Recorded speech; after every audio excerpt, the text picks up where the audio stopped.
Good morning, everyone, and how are you? Hopefully, this is going to you well into the past because I'm in the future here in New Zealand. Thank you for joining us. We've got 2 viewers already. Thank you for waiting around, guys, as we've prepped up. My name is Aru. I'm here from New Zealand. It's 8 o'clock in the morning, and of course, Lucifer Storm will tell you that he's in the past over in England Yes, around 6 o'clock or at 9 o'clock. I have no idea, but he'll fill it's you in. 9 So I'm p.m. quite excited to have my guests with us tonight on PlungeX. For those who don't know what PlungeX is, it's the mature content. So there'll be swearing, there will be, topics that are not for kids, and this is that place for it. And so I want to give opportunity for creators to actually have to talk about content that they're creating that isn't made for all ages, but it's very good stuff out there that you should be aware of. So I'm going to ask Lucifer to tell you guys a bit about himself. I'll put him on a solo, and we'll go from there. Hello, everyone. Hello, I'm Lucifer Storm. I'm an award-winning graphic novelist from the UK, and I've been doing this for I've been writing books for a silly amount of time. I started back I was dabbling about with it as more of a hobby.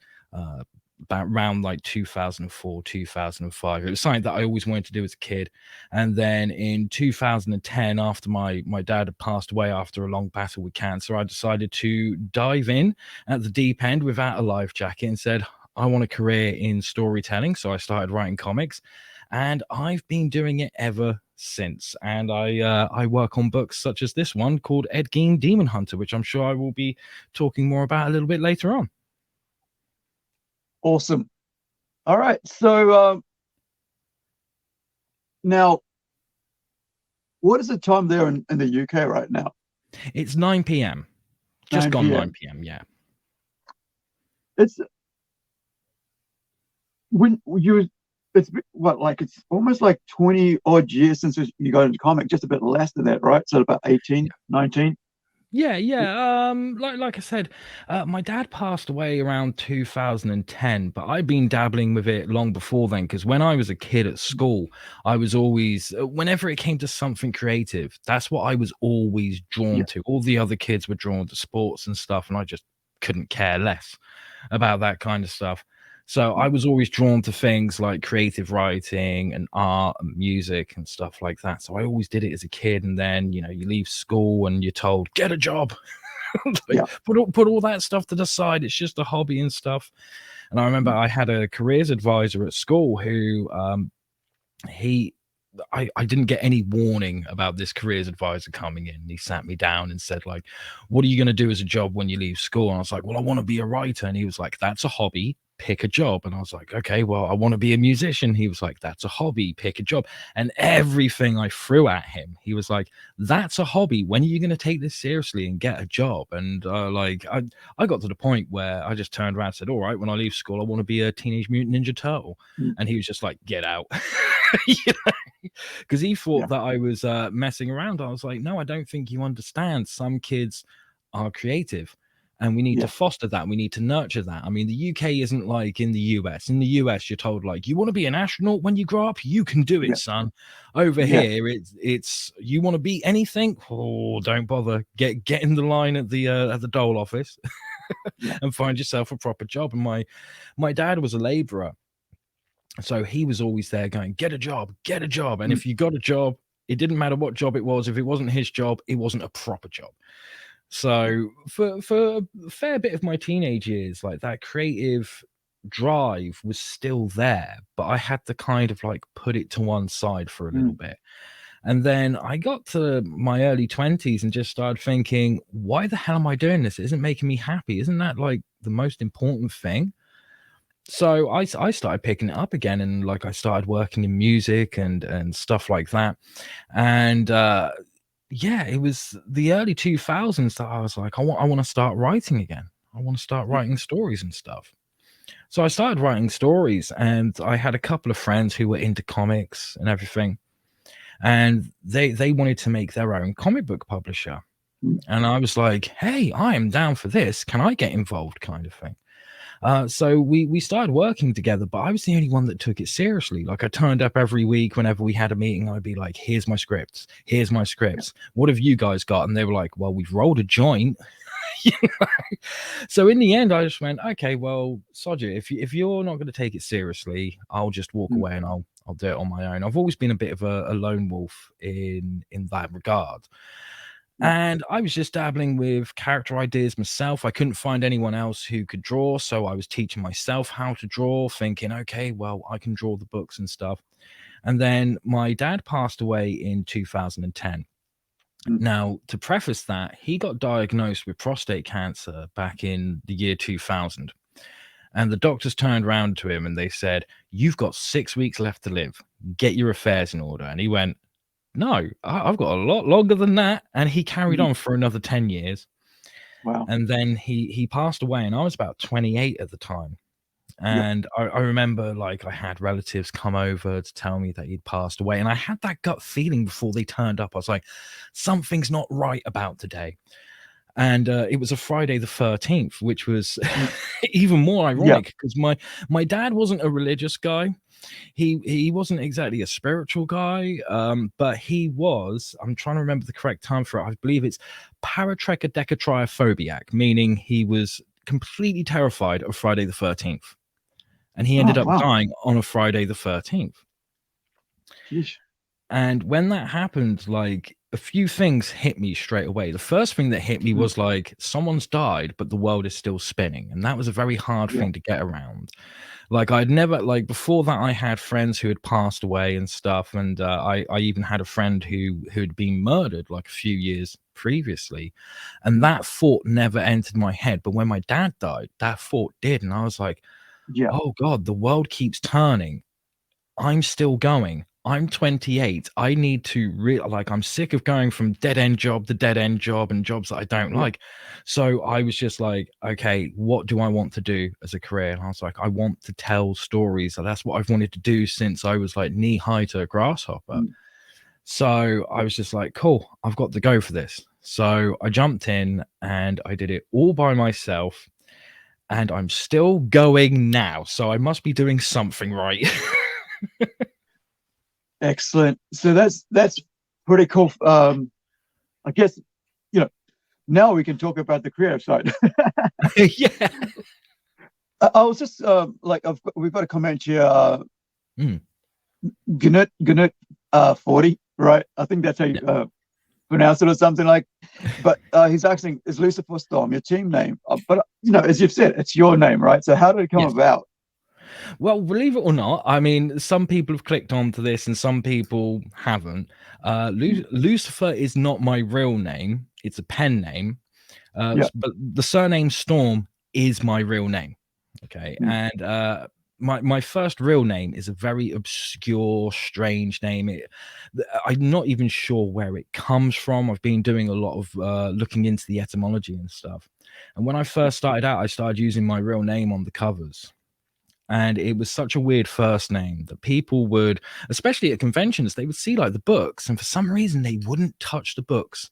And I'd be Yeah. like, "Hey, it's okay. You can take a look. Like, I'm not going to bite unless you ask me Yeah. nicely, of course." You know. But they were just looking at my stuff, and they were absolutely terrified. And I thought, "Is the artwork bad? Is the logo bad, or something? Like, Mm. what is it?" And then I came to the conclusion that it was actually my first name. And I was like, Yeah. well, maybe it's time to use a pen name. But I Mm. couldn't think of one that I felt was fitting for me, my personality, and the kind of work that I do and stuff. And I was talking to a friend of mine who lives over in Connecticut, and he's a devout Christian, Yeah. and we get along like a house on fire. And I said to him about like, oh, I'm thinking of using a pen name and stuff, but what goes with Storm? Because I still want to keep the Storm part. That's my actual surname, so I want to keep that Yeah. bit in there. And I threw around some ideas and went, well, there's already a guy in like the music scene who's called this, that, and the other with the surname Storm. and stuff, and I just couldn't find anything that sat right with me. And I just joked with him and just said, like, you know, would you stop being my friend if I called myself Lucifer Storm? And he came back and said, actually, I think that is the best pen name for you. There is no better. So I thought, okay, I'll give it a try and see how it works. And it just changed the game completely. It just made life so much easier, and all of a sudden people were more warming and welcome to it because at least it was a name they could pronounce. Right. Pen names are interesting because I've interviewed just this past week a female, right, who's doing risque, and you guys can watch it here on this PlungeX channel, and she basically is putting out risque stuff, right, Yeah. and mature content. And she's doing it under pen name because, of course, outside of her family, nobody knows that this is what she does. And there is this idea that just because you're female, you shouldn't be doing this stuff, right? You shouldn't be doing content that's for much bit more mature, topics, addressing topics that are just, isn't, romantic enough, kind of thing that, females should be doing. But I find that, like, that it allows us the freedom to because I write under a pseudonym as well, and it is what it is because it came out of my DJ when I was DJing. It was like, this is this is the DJ name I had, so I just went on with it and used it as a pen name. But it gives us a bit of an anonymity. Well, probably pronounced it wrong, but but it also allows us a lot of freedom to just do things that most people wouldn't think that we would do, but we would love to do without the restrictions put on us, from what people have concepts of, like, okay, like if you're a female, you shouldn't be writing this, right? And then you go, well, I'll write under a male's name then, and we had that happen in the past. Very famous, some people, I can't remember someone, but it comes, there's quite a few famous sci-fi writers and so on, and horror writers who have actually done great works, and they've made a name for themselves writing under pen names. Yeah, absolutely. And vice versa is true. Like, you've also got a lot of guys who wanted to write romance stories, but the publishers wouldn't take them because they were guys, so they had to come up with female pen names. And you're absolutely right. There is a freedom that comes with having a pen name, but it's a little different for me because I'm still doing the stuff that I would have done if I was using my real name on the cover. Like, I've always been someone who has been drawn to the slightly darker kind of aspects of art and creativity. When I was doing music, because I'm a self-taught musician, have been since I was very young, even though my parents didn't want me to because they were scared of, like, oh God, he's going to sound awful for like 10 years first. And I ended up being the front man of a new metal band. I think they would call it new metal now. At the time, we called it like alternative metal. And we did all right for ourselves, even though our band name was Abuse, which that made a lot of people go, oh, don't know if you should go there. And for us, it was like, no, we should, because you gave that reaction. That's the reason why we should. You're getting too comfortable. And that means you're ignoring something, and you could be ignoring something important. And I mean, there's a quote that I use when I go out there and I try to do promotional materials from a guy called Caesar A. Cruz. And he said, art should comfort the disturbed and disturb the comforted. And that's something that I wholeheartedly agree with. And I think it's at the core of my philosophies surrounding creativity and writing stories and telling stories. So, yeah, I completely agree with you. For some people, it lets them go, oh, now I can say this, something that I couldn't say before. And really, that's them giving themselves permission to get past the fear. Whereas for me, I look at the fear and go, oh, God, I'm going to get so much shit for this, aren't I? But hey, that's what I do. Even if I play it safe, someone's going to be offended by what I do. If I do a kid's book, someone's going to be offended by whatever content I put in there. So I just say, fuck it, just just go ahead and do it. Say what you need to say. Right. I think it's I was just thinking of the internet philosophy right now, right? Where you Mm, can just have a handle, you can have a avatar of whatever, and yeah, and you can troll yeah, politicians. And I love trolling politicians, right? Because they think they can, they can say and do whatever they want because they're in charge. yeah. And you think, I'm there going, yeah, yeah, sorry, sir, I don't understand, ma'am, I think you're wrong there, and I'm gonna meme you. I'm gonna put up a picture Yeah, of me of a of a character laughing at you because I think you're a joke. yeah, But it also, like, I mean, I think it's like being drunk. When you're mm, drinking and people let say things that they wouldn't say if they're not drunk because their inhibitions are gone. And yeah, and that's kind of, for some, like, that feels like that. But for me, I'm like, I'm exactly the same person that I would be writing if yeah, under that same name, if it was my own name.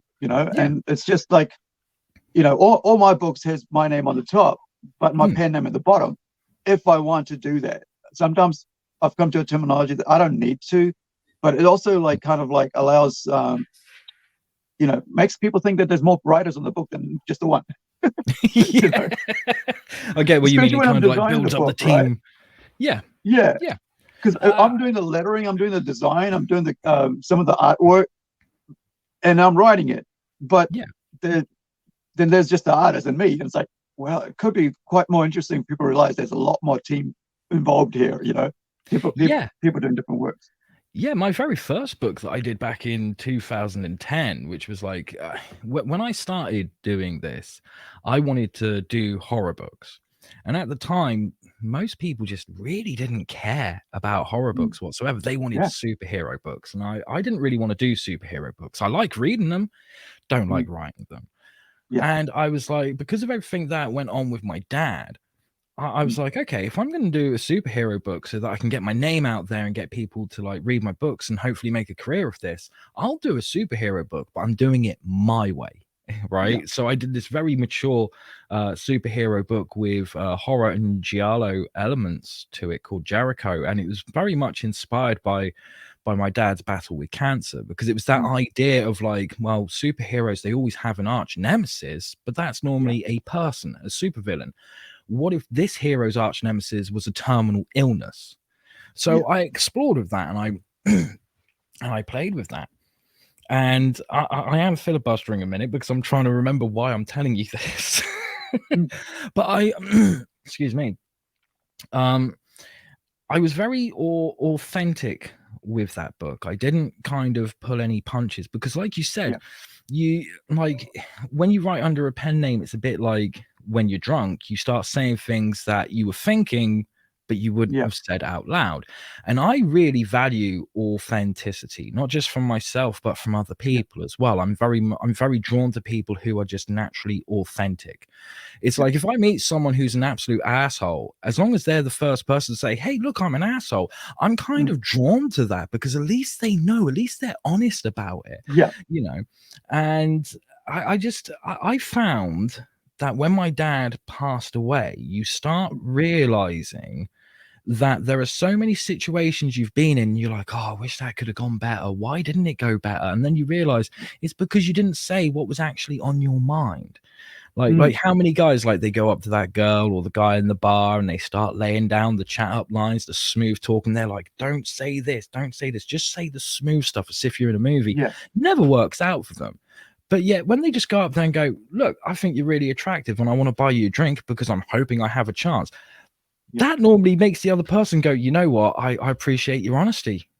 mm, So why not? Let's sit down and talk kind of thing." And as you get older, you just start going, "Yeah, who needs a filter?" yeah. I kind of like got into that, like, around, I think, when I turned 45. I was like, Yeah. that's about 5 years ago. I was like, I just don't have time anymore to, like, play games. I'm just going to Yeah. tell you straight. And I've turned off a lot of people because of that, right? Yeah. Because not everybody wants you to be straight with them. Like, listen, Mm. I don't have time for this. Just tell me what you want. Yeah. Just be direct with me. Tell me what you want, and I'll try to do my best to get it to you. And let's go from there. I don't Yeah. need you to tell me a big long story about all your. In New Zealand, we say kaupapa, right? It's your background, your lineage, all your history. I don't need to Yeah. know that. I just need to know what you need from me and Yeah. how I can help you, and let's go from there. And I think when you get rid of all that stuff, you just one-on-one people, like, just everything falls away, and you just say, well, this is what I need, mate, Yeah. and how can you help me, and I've, with that, some people get turned off, and some people don't like directness. I've lost people who are 20 years mates, friends of mine, who like basically, oh, yeah, I don't like this change, and I'm like, Mm. yeah, I used to be too nice, and like, Yeah. and when you're too nice, people kind of either like just walk over you, or Yes. they try to figure out how to, um, maybe they just think you're a pushover. So they would, they won't say the things they need to say, or maybe Yeah. whatever is in their head, they have this idea. But when you just go be direct with them, it changes the whole chemistry between you. And I think people that I found that have stuck with me are people that I would never have thought that would stick with me. It's Yes. kind of like, why even are you my friends? It's like we found out like later on that we're very much on the same wavelength. We Yeah. both just like what we like, and we enjoy it, Mm. and we like to help people. We like art, and Yeah. not everybody is into art, but they like to do different aspects of the business. I've got a best Yeah. mate who just likes to hang out, and who I like to hang out with, but who does my books, right? Yeah. He Yeah. doesn't go to the arty stuff with me. He doesn't go to any, art, exhibitions or anything like that. Not that I go to many, but like, but just nothing. Doesn't mind to hang out with art people. It's just like, rather be at home just playing his video games and doing the Yeah. numbers, right? Hmm.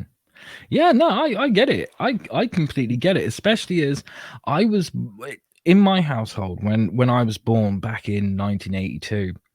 I was born into a family where the eldest, yeah, I think it was the eldest sibling, because I'm the youngest of four, so the top two, I'm always like, which one's the oldest again? But the oldest sibling is severely mentally handicapped, so I was born in the role of being a young carer, but also Right. I was unaware that I was being raised by a parent with narcissistic personality disorder, which is a Mm. very challenging thing, especially when it's once you get into your adulthood, you start like you've known throughout your whole childhood, something's not right about this, the way they're treating me, the boundaries that have been set for me and my siblings, there's something not right about this. And then in your adulthood, you learn about it and you click and you realize, oh no, this behavior was abusive. This is Yep. horrible. No kid should have gone through that.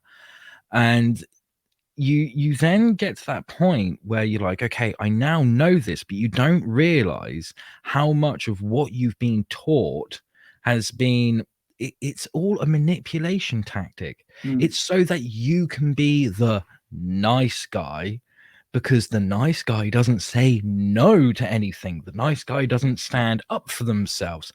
Yeah. And at that time, I had to kind of recalibrate whilst dealing with this news and kind of coming to terms with the fact that it was like, okay, well, I've got one parent who's dead and the other one, you have to Mm. come to terms with the fact that no matter how much they say, I love you, I love you, I love you, they never did. They're incapable of doing it. Mm. And that's a very harsh, so that's like two deaths at the same time. Yeah. And you're learning how to recalibrate, and you have to learn that it is much better to be kind than nice, Yeah. because the nice guy like if they're out with a date would be like, oh, you're cold, let me buy you a brand new jacket. Right. Whereas the kind guy would be like, you can borrow mine, but next time if you don't bring a jacket and you're cold again, tough shit, Yeah. you need to learn Yeah. from that. And that's actually like on the surface to so many people looking from the outside in, that seems like a cruel thing to do. It's like, no, it's the kind thing to do. Kindness Yeah. is a very strange thing, but it's a lot more valuable and a lot more appreciated than niceness. And I find that anyone around you who, like, when you start being kind instead of nice and the filter Mm. goes and you're just completely authentic and honest with them, if they go, oh, well, I don't like you anymore, or I don't want to hang out with you anymore, it actually Mm. says a lot more about them than it does Yeah. you. And you start counting your blessings, going, well, if you want to stop being my friend or whatever, then that's a blessing for me, really. It Yeah. sounds harsh, but that's the truth. It's a blessing for me because you're one of those people who looked at me and went, he's nice, I can manipulate him. Yes. Yeah. How do I use him to further my own goals, right? Yes. You know, Yes. how do I attach myself to him, to their coattails and help, Yeah. get carried along with their, glories or whatever, I Yeah. think, yeah, it's been, these are things that you get through experience and years of living, really. It's Yeah. not something you kind of learn, in your youth, because, you don't have that experience. And I find with I was just thinking there when you were talking about that, I was thinking about the movie Smile, right? A horror movie. Yeah. And that just popped in my head because we think about the mother there who just doesn't, is like, does behave so atrociously to the child. And, have you seen the movie? Sorry, I should ask that.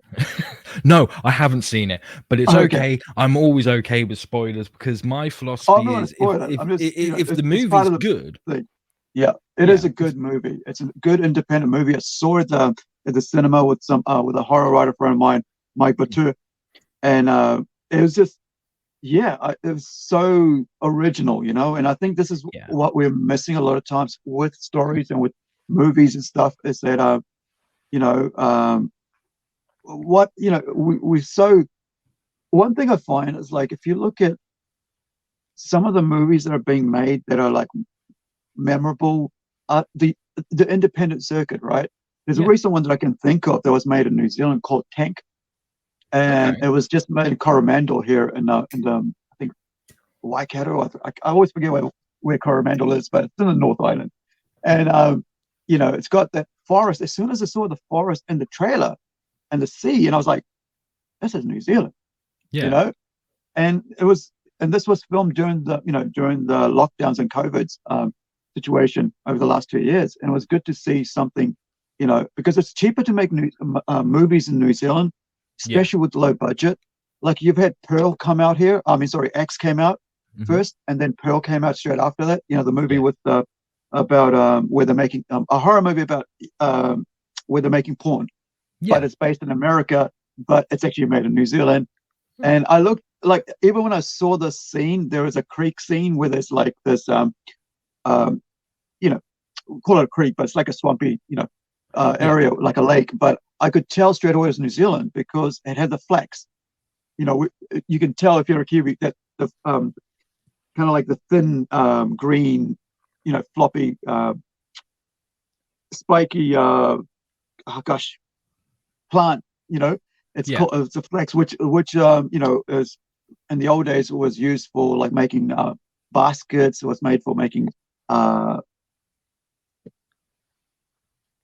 skirts as well, and you can see it on like in Maori culture events where you have these little brown little, they make this like rustly sound when they're dancing and stuff and doing their cultural things. But I could tell because of that. But you can see that there is those independent movies are made on such a low budget. They put so much heart into it. Because there isn't the safety net of this huge studio going to bail them out if they go wrong. But it's all waiting on these guys because they're like so they want a tight budget. They're going to go to one place, film it just in this little location or a couple of locations, and find like coming over to New Zealand, making sure that the dollar from America is $1.50 here, right? So they actually get 0.5 more money, more bang for their buck. And so they're able to, create so much great stuff. I mean, we've had some really, really good movies made in New Zealand, especially in the horror scene, that have really done really well on the, on the circuits, as they say. But, and even like one of our, I think it's Holt, I think it's Nicholas Holt, I might be wrong there. He's being an independent New Zealand horror guy, went on to work and work on major films overseas. And I think when you cut your teeth on on the independent circuit, as they say. A lot of people see that as like a stepping stone, but I find that those genuine storytellers Yeah. who actually give it their 100% or 200% to it, they're they're they're learning from that will raise them to higher peaks, right? You watch Yeah. James Gunn right now. You know, he came out of I think it was Trauma. You know, Yes. Yeah. and he is doing Guardians of the Galaxy, and as I mentioned, the other guy, I think it's Nicholas Hoult, our Kiwi guy. He was working up there with you know Guns Akimbo, right? Yes. He Yeah. worked on that movie, you know, Yeah. and so it's I think for us in the independent circuit, we get to do what to tell the stories the way we want without someone over the top of us telling us we can't. How Yeah. has it been for your journey, right? For because you know you came out from being okay, this is what I'm going to do, and how has that journey been for you over the last 10 odd years or so? That journey has been amazing and unpredictable, because I have done work with publishers along the way. I mean, Mm, when I first got into it, my intentions were I need to write. That is my wheelhouse. That is my forte. yeah. That's what I need to do.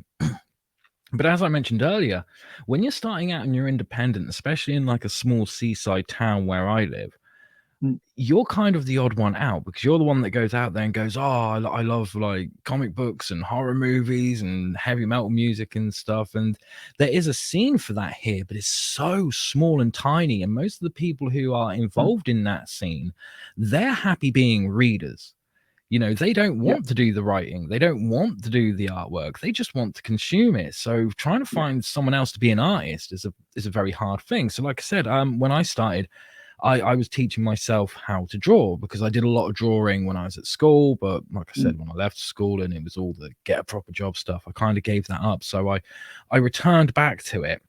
And then along the way, shortly after I started doing my first book, I would get calls from people going, "Hey, I wondered if I could get you to draw me something." And I was like, "This is not what I got into the business for." And yeah. it was never comic book related. That was the weird thing. It was always things like, "Can you draw me a movie poster? Because I'm an independent filmmaker and Mm, I need someone to draw a poster." And you'd be like, "Okay, well, as long as you pay me, that that's yeah. kind of cool." And then I would get phone calls from like magazines, and I did work for a magazine for a little while as a movie reviewer. So I had to write Mm, articles for them as well as working on my own books. And I also had a group who were putting together a poetry anthology. Who were like, "Can you do poetry? Like, we know you do mm, comic books, but can you do poetry?" Well, yeah, I can actually.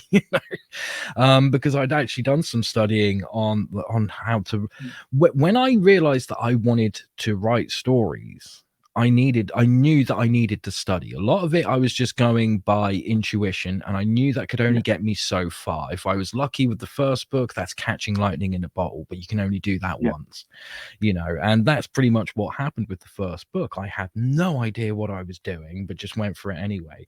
So Mm, after that, I started learning how to yeah. write. And the only course I could get onto, or any kind of education system that involved writing, was one for children's books. And I was like, screw it, Mm, I've got to do it anyway. And that helped. That definitely helped mm, a bit. But that was a strange part of the journey that I didn't see coming. And then I had another phone call from a guy who was like, "Look, this is a really weird request, but you make comics, don't you?" And I was like, "Yes, I do. Is this a publisher?" mm, And it was actually a film director who was like, "Look, I'm in your town where you live, and I'm in the midst of mm, making a zombie movie. But most of the people we've hired to have zombies, they can't be zombies anymore. Like, mm, and we need, because it was all set in a convention, like a zombie breakout at a convention." He was yeah. like, "The fact that you create comics as well, that'd be even better. Like, we can have you as your human self being one of the guests at the convention, and then we can Yeah. have you later on being one of the zombies." So I got to be in a zombie movie for a little bit because of that. And yeah, Yeah. it was roller coaster ride like that for so much of my career. Mm, And then it hit about this is about 2013, and I was asked to appear at a convention in Germany. So I flew mm, over to Dortmund in Germany, and it was this big horror convention, but it also had like rock and metal music, and it had wrestling and Yeah. some comic stuff and all that. And it was done in these two halls that were next to each other. And in one hall, Mm. they had all the comic guests and wrestlers and stuff. And in the other hall, you had all the musicians and the film stars and TV stars. So I turned up there thinking, right, I'm going to be in this hall with all the other comic guests. And the organizer came along and said, no, you're in the opposite hall. And I was like, okay, this is a bit weird, but I'll go with it. And like, I remember sitting down at my table and going, right, I need to sell up my books and all that. And then the paparazzi came in, they started taking photos, and I was like, you're not here for me. I know that you're not here for me. Who are you here for? Mm. And it was the lead singer of the band, Lordi, who a few years back had won the Eurovision Song Contest. He sits down next to me. He's like, hey, how you doing? And next to him is one of the guys from Kiss. Opposite me is a guy from Texas Chainsaw Massacre. And I'm like, yeah, I'm really out of my league here. What's going on? And didn't really think much of it until the end of the convention. Like, I'd hung around with loads of the other guests and stuff, and the organizer came over to me, and he was like in a bit of a mess, and he was like, I've been looking for you everywhere. And I was like, why? The convention's over. And he was like, did no one tell you that it's also an award ceremony? And I was like, no. And he was like, well, it is. Oh, wow. And you've won this kind of thing. And I was like, oh, okay. And that kind of changed things a little bit. And shortly after that, it was about a year after that, I went through a dark time in my life. My world had been turned upside down. I'd had a few people kind of stab me in the back, for want of a better phrasing. So I was in a very dark, depressive place, and I didn't work for a little while because of it. I was like, I just need to sort out what's going on up here, what's going on in my life, because it felt like someone had just grabbed the carpet and gone, yep, you're comfortable now. Now we'll rip it out. The world was completely upside down for me. And I spent a few years away from that, wondering like, well, where do I go from here? Like, do I carry on with it again? And like, I wrote one book during that time, and it was really, really dark, and it was a novel instead of a comic, and I put it out there, and no one really cared. And I was like, maybe that's for the best, because it was more for me than it was an audience kind of thing. I think I would have been happier if I'd written it and then not put it out at all and just kept it for myself. And during that time, I found it very hard to leave the house. I found that if I went to the front door and even thought about opening up and going outside, like, I was just in a heap on the floor, like an absolute mess. But the one thing I could do was step out into my garden. And at the time, my garden was becoming overgrown with bramble and bracken and all this horrible weedy kind of stuff. And I was trying to tackle it. And the more I cut it back, the quicker it grew. And I just got to the point where I was like, fuck this. I'm not dealing with this anymore. And I just carried on, I was just existing. I was in a state of mind where I just wanted to get away from myself, but yet wherever I went, there I was, kind of thing, And I had quite a few mornings where during it all, I never woke up and thought, I don't want to be on this planet anymore. I never had that, but I had several mornings where I woke up and my first thought was, fuck, I woke up. Like, I didn't want to die or anything. I was just like, damn it, I just didn't want to wake up. I just wanted to sleep through this patch until I could wake up and go, okay, I've woken up, everything's new and cool again. And like I said, I was just existing, and I was out in my kitchen, and I heard this bang against like my kitchen door, and I thought, what the fuck is that? And I looked out there, and there was these little fox cubs playing in my garden. So I just watched them for a bit and thought, oh, that's lovely. Like, that actually put a smile on my face for once. And I saw them run off into the bushes, didn't think much of it until the next night, same time, I had the bang at my kitchen door. And I looked out there, and it was these same fox cubs playing. And I thought, oh, that's great. Like, that's made me really happy now that I've got to see it more than once. And they ran off into the bushes, but it was the same part of the bushes. And I went, hold on, something's not right here. Why are these little cubs here? And I went out into the garden because it was the only place that I felt that I could go out to. And I explored and looked through all the debris and everything, all the bramble and stuff. and discovered that what had happened is this vixen had come along who was pregnant and went, great, this is the perfect place for me to give birth to my cubs. So she gave birth to them, but she died in the process. So there were these little cubs without a mother. And I was like, oh, great. So I got rid of her body and I was like, well, someone's got to do something. They're not going to come near me because they're going to be terrified of me, but I can help them from a distance. So I made note of the times that they came out to play and stuff. And I'd go out there and I'd leave a little bit of food. And I started, when I was doing it, I would start going out there going, whilst I was putting the food down. So they got used to the noise and they would go, okay, we've heard that noise. Give it a couple of minutes. We can have food. The food would have fallen from the sky. And one day I went out there and did that. And as I'm putting the food out, I noticed that from the bushes, there was this pair of eyes just staring at me. And I'm throwing food across the lawn. And as the food's going up, the eyes were following the food up and then down, up and then down. And this little fox cub had been watching me for 5 minutes and it clicked in his head. He went, oh, he's the one who makes it rain food. So he came out of the bushes and he came all the way up to my feet and just sat down and looked at me as if to say, like, what? Give me food kind of thing. I was like, oh my God, did not expect this to happen. And I really didn't know what to do. So I just started like putting food down for him to eat and he was quite happy. And he came out every day. And whenever like I'm speaking to someone who I've met for the first time and I don't know their name, I normally say, hey, buddy, how's it going? Or nice to meet you, buddy. So I did the same thing with him. I was like, hey, buddy, how you doing? And he got used to that being his name. So I could go out there and go, hey, buddy. And he would just come out of the bushes or he'd scrabble over fences and stuff. And he became my best friend for 5 years. So if it wasn't for him, I probably would have still been floating about just existing in the world and like not knowing what I was going to do. But because of him, like I had that new purpose in my life. And I did start going outside. I was like, if this little fox cub who should be terrified of me can be brave enough to come out the bushes and be like, come on, feed me, then I can do the same thing. And I started going outside a bit more. And I started like going down to the end of the road and then down to a pub around the corner from me and stuff and made friends. And I was like, when I was there one day, someone said, well, what do you do for a living? I was like, well, I'm a comic book writer. And they were like, can we see any of your stuff? And I was like, yeah, sure. And I showed them like some of the stuff that I'd done. They were like, this is amazing. What are you doing next? I was like, well, I need to figure that one out. And that just made me get back on the horse. And when that happened, I think the career, like that was roughly the time that I was like, okay, I need to do something. Here's what like I felt like I had a fresh start. I felt like the castle had been burnt to ashes. And for a moment I was like, oh no, everything I love is gone. But then I saw it as that, no, I got a chance to do this again. And I know what mistakes not to make this time. You know? So I started building it up from there. And that was roughly the time that I was like, okay, I'm going to have a pen name and stuff. And I started developing a story called Lady Satan, which was very cathartic for me because it was my way of dealing with all the trauma I had been through the years before.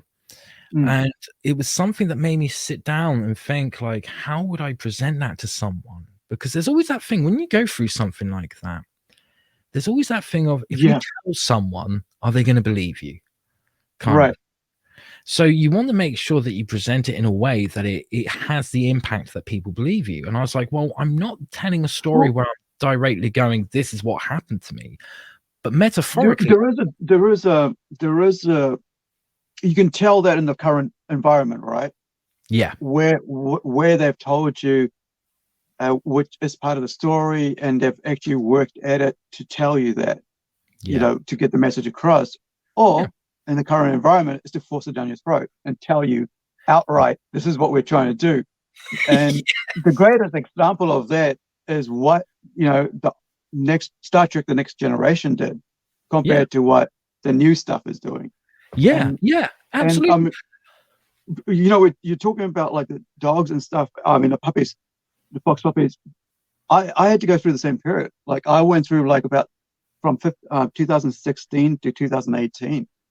Similar situation where it was blue. I'd wake up and I didn't want to wake up. I just lost my shop, my I had my comic shop. I put everything I had into it. Yeah. It was going to be like this thing that would like help me. Like I had all these ideas. I was going to like put out comic studios for it, teach comic, not just be a comic shop, but Yeah. actually teach people how to do comics. We started doing that for a couple of weeks. We got into. I was thinking about maybe putting together a convention because we didn't have it any in our area, right? About Yeah. something like about 100,000 people. There wasn't one, or maybe more than it, maybe a couple of 100,000 people in our area. I mean, there's 80,000 just I think in my area alone. But Yeah. we're like 2 hours away from the most biggest city, and we're surrounded, in the north here. And it was basically a challenge, but having like put up a shop, and suddenly 6 months later, other shops had come up that was doing the same niche thing that I was doing, Yeah. and I was like, this. I've put thousands of dollars into this. I've put years of research into this. I put all my stuff into this, and then suddenly somebody just decide that's a good idea. I'm going to take that idea. I'm going to run with that. Yeah. And so half my customers went away, and those that stuck, they were in two minds. But there were loyal people came through that. But like, it just felt like I've worked everything out, and now I'm just going to be stuck. And it was either close it or go bankrupt. And I was like, I'll just close it. So for 3 years, I just went into depression. I was like, I just don't want to get up. I was like, I'll just close myself in my room. The only time I'd come out is I went to visit my sister and my family, or if I had to go shopping for groceries, or if I had to cook. That's all. Or shower, right? That's it. Yeah. All the rest, I was in bed. And plus I've got head and back injury, so it made it even easier to stay in bed, right? Yeah. But Yeah. so I would like I'd just take antidepressants. I'd wake up and go every time I feel like down. I just go, yep, pop a pill, and that was it for about 3 odd years. And then in about 2018, it was like I went to I think I decided to go to in a gallery opening, right? Oh, like a teaching school, kind of like a art center. Yeah. And one of the person who actually just retired from it, like to move on to politics, she was outside. I was having a smoke outside with my glass of wine. I hadn't been outside in that situation for almost 3 years.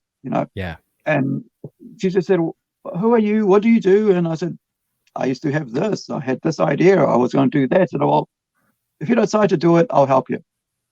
And I said, "Okay." So that sort of became, and then I got pushed even further out. I got kicked out of my place I lived in. Got basically had to find a place by myself, and I got scared. The first night I got scared, and because of my mentality, because I've come out of depression and stuff, and I've been I have been suicidal, and I've survived that, and because of past things, right? So I found my sister goes to me, like I said to her, like the first night I moved in, the whole place was empty. And I'm trying to set it up, and I go, "Hey man, I'm down. Like, can you come over?" And she goes, "You know what?" She's seen me, right? How I've been, and she said, "I think you need to figure out what you want to do, because figure out what makes you happy. Figure out what where are you gonna go? Like what are the things gonna make you happy? And like yourself, like you got to." Art became the thing that made me happy. Comics made me happy. Music made me happy. And I was like, okay, I'll do that. I'll get into music. I'll pour it into art. And here we are, right? 5 years later, we've got a convention. We've got a comic studio, talking to people like across the world, and all this stuff. But I mean, if somebody doesn't come in and say, gives you like, makes you look at yourself and say, look, what is it that you want, where you want to go?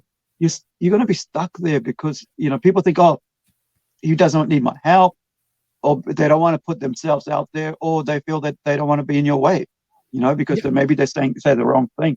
But I think a lot of times, like in movies and stories, you got to have that friend that comes and goes, hey, it's okay. I think you can do this, right? You can, just figure out how you're going to do it, but I think you can do it. And I think that's a great thing with that. with someone who can be there by your side. It doesn't have to be your family. It doesn't have to. It can be complete strangers sometimes. It's just that, Exactly. like with you, right, in the pub, right? Yeah. What are you going to do next? It's that step that goes, where are you going to go from here? And I think you do need that cathartic release sometimes for your stories to get it out. Yes. Because if you don't deal with it, I was like, I would have days where I'd be just like a silent screaming in the shower because I was like, I gotta get this rage out because it's not working for me. Keeping it in, let me just silent scream in the shower, real scream, with no words, no noise, but just raging it. Because sometimes that is what it takes to just get out of your head, man. And I think, if you didn't have this little pups there, just someone else to rely upon and on you, right? I think a lot of people forget that if you do something for somebody else, it puts you on a different trajectory, right? It makes you think outside of yourself, and that thinking outside of yourself makes you think about what can you do for others rather than what can others do for you, and becomes so much more valuable. I found that, like, if I'm out there going, I'd rather have people up here talking about what they're doing than me, talking about what I'm doing. It's more pleasant for me to be part of the conversation than if I'm like, here. And, I think we've come to a place right now in our lives in modern times where we just really want people to be authentic and be real and, not force things down our throats. Just tell us the story, and tell us what you're about and let us figure it out. Yeah. Now, Tell us your experience. Here. Oh, yes. I've just got this question here. I just better put it up before I forget. So this is, do you do the artwork for the comics now or find artists to do that so you can stick to writing? Which is a good question. It's a great question. I mean, I did enjoy doing the artwork myself to an extent. It was always that thing of like, because artwork is very time consuming to do, and that can be a lovely thing because when you get into that flow, it's like meditation. You just zone out. And it can be the same with writing, but writing has been something that just connects with me more, and I understand a lot better, and I can execute a lot better as well. And when I used to get people being like, "Oh, your artwork's great," and that used to bug me a little bit because I'd be like, "But what about the story? The story matters. Please notice the story," kind of thing. And I found that when I was doing the artwork, it just distracted people from the story. And I got to that point where I was like, I'm not enjoying doing the artwork as much as the writing. And I've only got so long to live. And I don't know how long that is. And every creative who has a story to tell will tell you you've got a story. And then whilst you're making that story, you've all of a sudden got 10 more stories, then 100, then 1,000, then 1,000,000. And you get to that point where you fucking hate it, but you have to admit to yourself, I'm not going to be able to tell all of them before I die. So I have to pick the best ones. And for me, it wasn't just a case of, okay, I'm not going to be able to tell all of them before I die. It was the case of, if I stick to writing and drawing them, I'm not going to be able to tell even a fraction of them before I die. And I was very reluctant to start working with artists because I tried it before with someone who ended up really screwing me over. They ran up a lot of debt in my name, and I had I had, because this is the thing, when I started my career, it was going really well. That first book shouldn't have been as good as it ended up being. I did a convention where I got to meet Clive Barker, who like a hero of mine, right? And I mean, seriously, like I 15, 16-year-old me got into Hellraiser and haven't stopped. But I think I stopped reading Clive Barker around about I think maybe around the Amajika. And I just, because I changed everything about myself, so I stopped. But I love Clive Barker, just blew, opened up my mind to how horror should be compared to because I was reading Stephen King before that, but once I saw Hellraiser, from VHS, by the way, from the rental place. Yes. All right. Yeah. And then I moved away when I was about 17 to Auckland, which is a city. I came from a small town, you know, Mm, mm. and up in the north here. And I've realized that Clive Barker actually wrote stories, you know, and the greatest thing that I loved about him was Nightbreed, right? Oh, love Nightbreed. It was just my favorite thing, and you know, and I have the novel for the third time. I've owned it, you know, Yeah. and so I love the fact that he's an artist Yeah. and he's also a writer, and he doesn't pull punches, and that's what I Yes. enjoyed about that. But yeah, carry on, man. Yeah. That must have been So awesome. it was great meeting him, especially as okay, so when it came to doing this convention, at the time I had an agent slash manager, okay? And he came to me one day and went, I got you a comic book convention. I was like, awesome. When? He goes, tomorrow. And I was like, thanks. I could have done with some warning, you know, I completely wasn't prepared. But the next morning, woke up, packed up his car with like loads of merchandise and books and stuff. And we got to the convention center in London and I pulled all the stuff out and he's got boxes and I've got books in my hands. And I was like, brilliant. We walked in there and went, right, where's our table? And he was like, table? What table? And I just looked at him as like, okay, you're fired. And I was like, how? I can't go around going, hey, do you want to buy a book? Hey, do you want to buy a Yeah, book? that's pretty sad. Unless I got a table. So I just went, you know what? Suck it up and just give out the first issue for free because it was only the first issue that was really complete Yeah, at that point. So I was going around just handing them out to people, going, hey, do you want a free comic book? It looks like this. And people were like, oh, yeah, cool. And I was getting very quite low in the amount of books that I had left. And we're walking along because I wanted to go meet Clive Barker, and we yeah, get stopped because there are these two people pointing at us and stuff. And I'm like, okay, what? This is weird. I don't know anyone here except for you, kind of thing. And these two guys came over, and as they got closer, I was like, I recognize them. Where the hell do I recognize them from? And it was these two guys who were in Back to the Future Part 2. And they were right. guests there, and they came over and they were holding my book, going, "Someone just Yeah, gave us this, and it's awesome." And they said that you wrote it. Could you sign it for me? I was like, "Yes, I can." And because of that, there were a couple of more people who were like, "I want a copy." So I gave them out, yeah, and I had one copy left. And I yeah, was like, "If I'm meeting Clive Barker, I want to say thank you the best way I can by saying you gave me so much stuff, and without realizing it, I want to give yeah, you something back." So got in the queue and everything. He turned up. I got to him, and they like the organizers and handlers there were like, "Oh, you know, whatever you want signed, you can't ask questions. You just got to turn up, put yeah, it down, he'll sign it, grab your thing, piss off," kind of thing. And I walked up there and like I threw down a Hellraiser DVD, and whilst he was signing it, I was like, "By the way, you've inspired me. I'm now a writer. I know you like comics. I make comics. In fact, this is my first comic book, and I want to give it to you." And he yeah, stopped the whole queue and he read it cover to cover. And when he got to the end, he just went, "This is fucking great. Write down your address for me," and yeah, stuff. So that was an amazing experience. And from there, like I'd had meetings with I can't really say who the TV studio was, but I had a TV yeah, studio in touch with me because they were like, "We want to turn this into a show." I had American like movie directors going, "We want to turn this into a movie," but they kind of wanted to Disneyfy it, so I kept telling them to go fuck yeah, themselves because I was like, no, you either do it true to the book or don't fucking do it. yeah, Ended up working on an animated movie that was going to tie into the book. And we had, we had Simon Bamford and a couple of other guys from Hellraiser. They were doing voices on it. Those wow, guys from Back to the Future, I'd got in touch with them and went, "Hey, remember that book?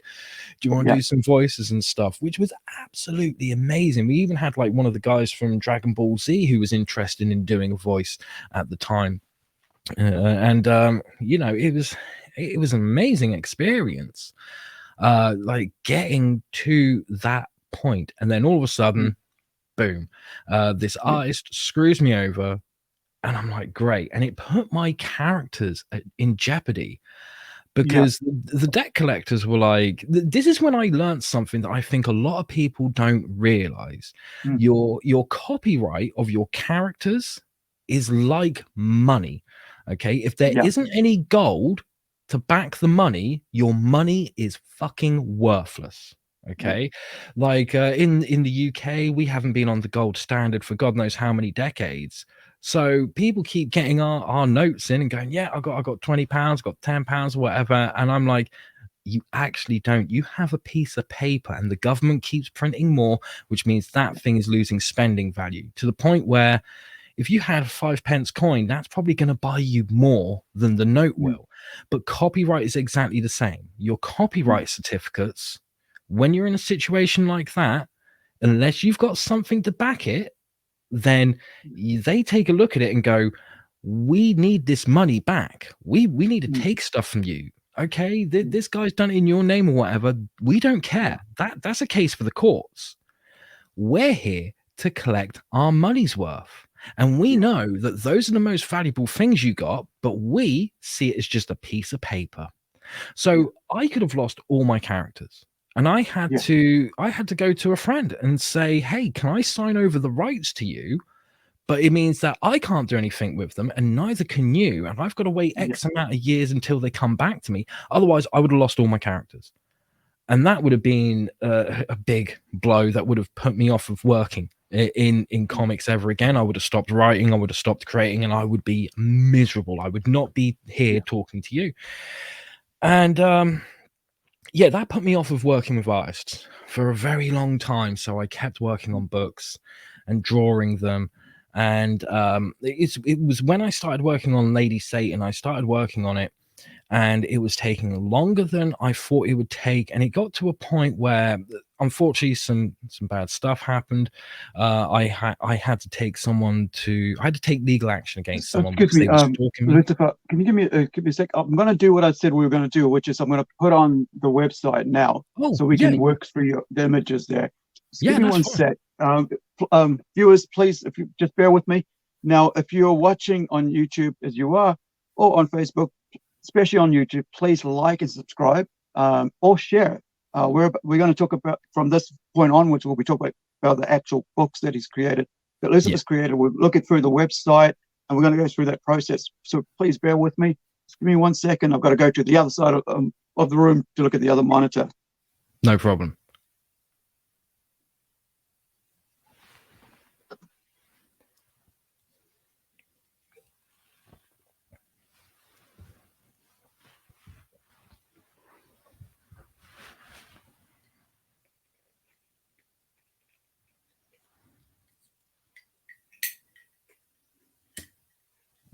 There we go. Look at that. Is it up already for you? It is. It is indeed. I can see it. And funnily enough, I'm wearing the same shoes as in that photo. Well, we gentlemen, yes, we don't change clothing like our better, a fairer halves, or the fairer gender, I should say. But like I have a T-shirt under here that I bought in 2014 because it's got a Superman logo on it, right? Yeah. So I've looked after it for that long. Yeah. And I've got, I've got shoes that are like about 10 years old because I have so many pairs of shoes that I don't wear them, one every day, the same one every day. I'll wear one and then I'll wear another one and I'll wear another one. But by having those shoes, they last longer, right? Oh, absolutely. And, and it's comfort, right? We're all about comfort as well when it comes to shoes and clothing. Oh, so I think we get to, have our clothing with us for a long time. And so, and we're particular as well. Like if you get the right pair of jeans, right, you'll have those jeans for a long time as well.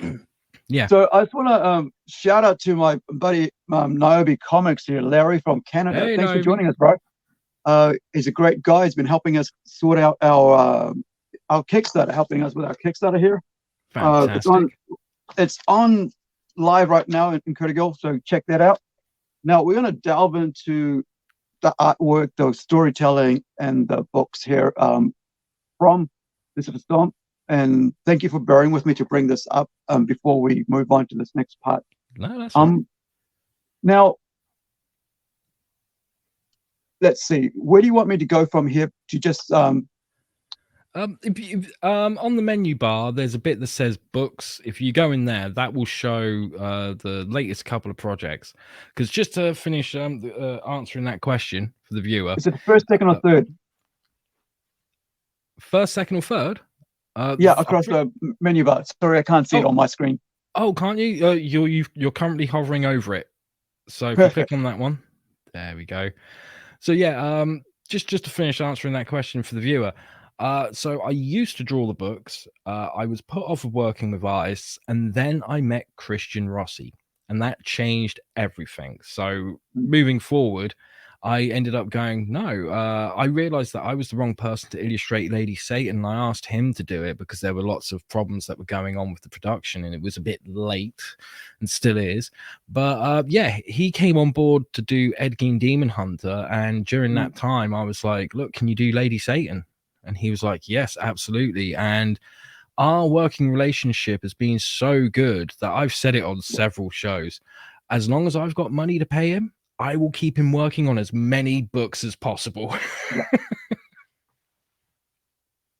Well, this is what I've found. Like over the last couple years, like I've had 3 artists that have haven't continued with us, but I have 4 that I rely on that really work hard, and they know they're here for the long haul. You know, if I connect with someone and I see how reliable they are and how willing they're able to learn and work with me as I'm willing to learn and work with them, because I have an art background, so I kind of like understand and appreciate the process that they have to go through to create what they have to create. So I don't say get the page. I know how long it's going to take a page to come through, but the other thing is I value them, and I want to make sure that those who I work with will work with me for the next 5 to 10 years, as long as we've got work.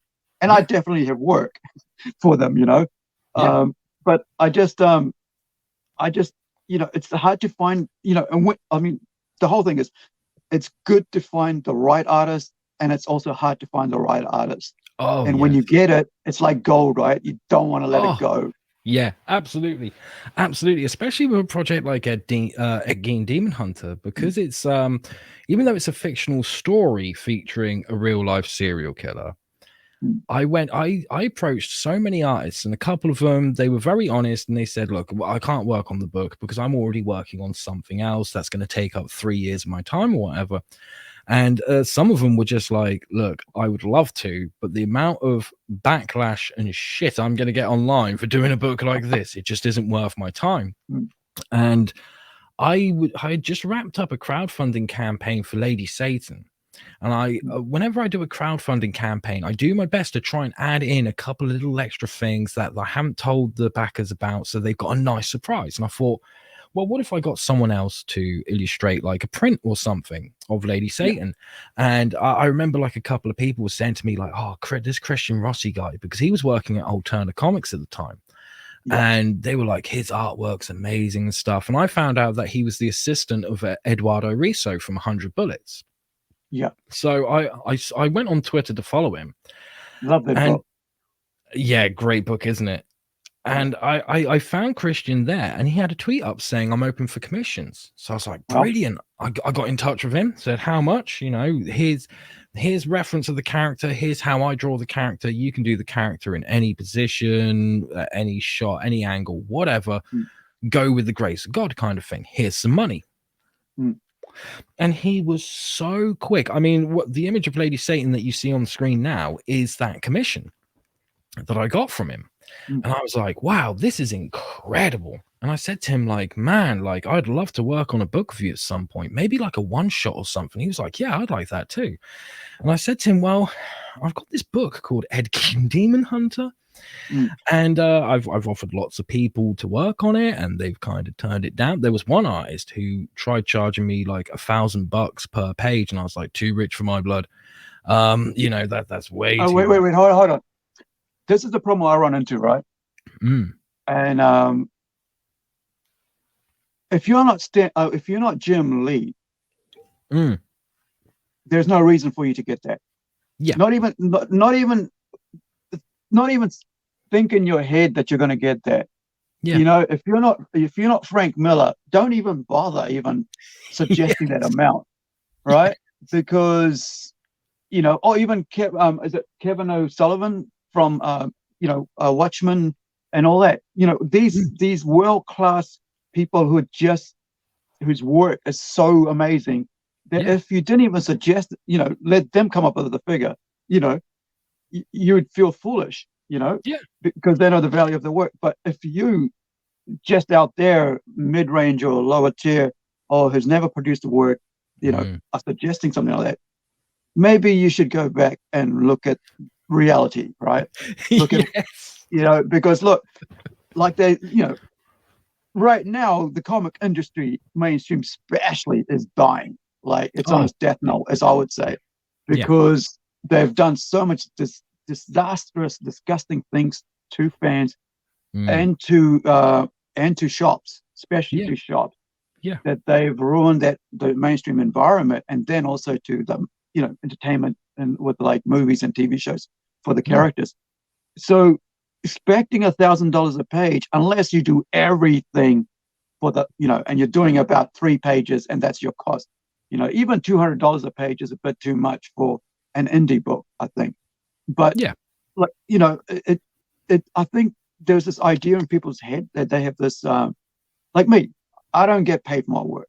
If I before I write, and I write all the time, so I'm hoping my book does well, my artist gets paid, and maybe there's a stipend for me to work, put towards the next one. But and if it does well, then great. But to come in, a lot of times artists, they think this should be their their full-time job, but it isn't, because they're not that fast.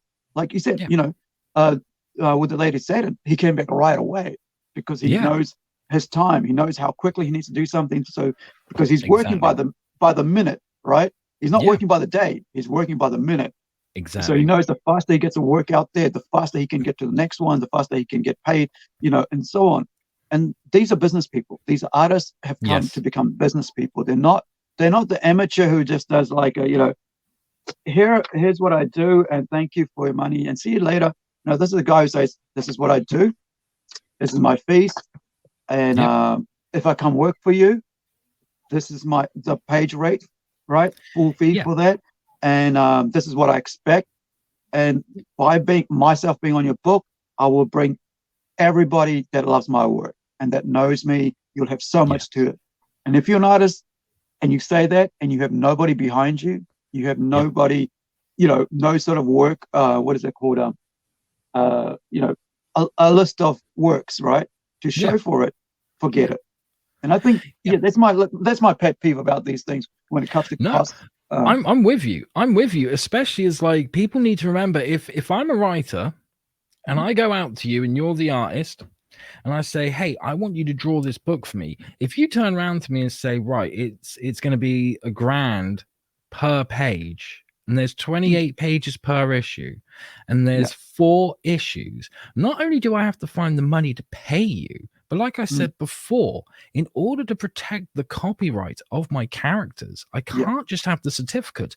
There has to be some sort of cash equivalent, whether it be cash itself or whether it be an asset that is worth the same value that I spend on the production of the book.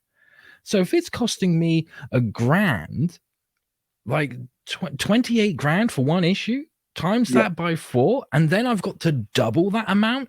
We're not millionaires. No. So like we have to do the best we can with the little that we have. And like you said, a couple of $100 for some indie creators, that can be seen as too much. For some, it's just about right. And I mean, with someone like Christian, if Christian turns around to me and says, okay, it's $200 a page, you know what, I'm going to pay him. Because like I said, he's the assistant Eduardo Riso. He's worked at Alterna Comics. He's worked for DC Comics on a book called Sergeant Rock versus Army of the Dead with Bruce Campbell and Eduardo Riso.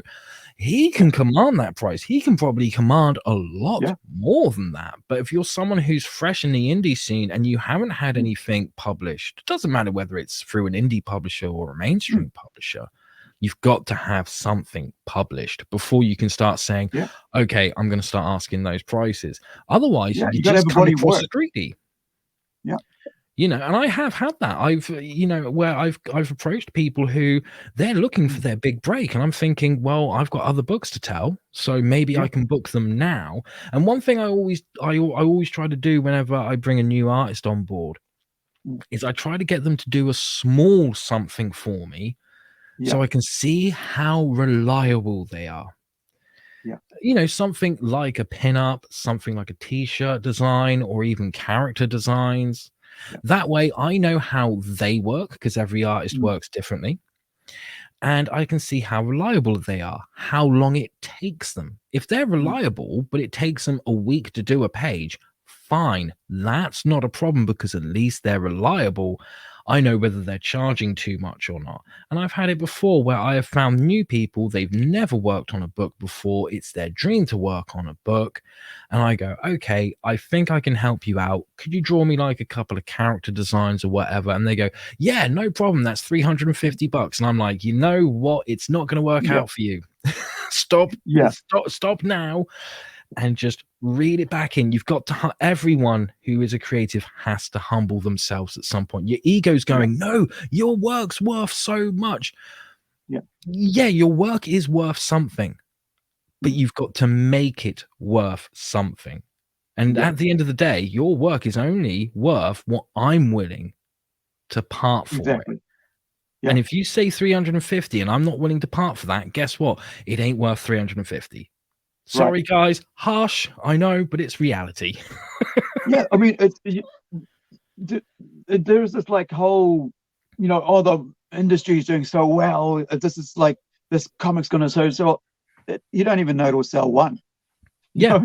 Yeah. You could do the best artwork in it, and it, if it doesn't, if it's not marketed well, if you don't have a body of work, if you're not out there promoting it enough, it's not going to do so well.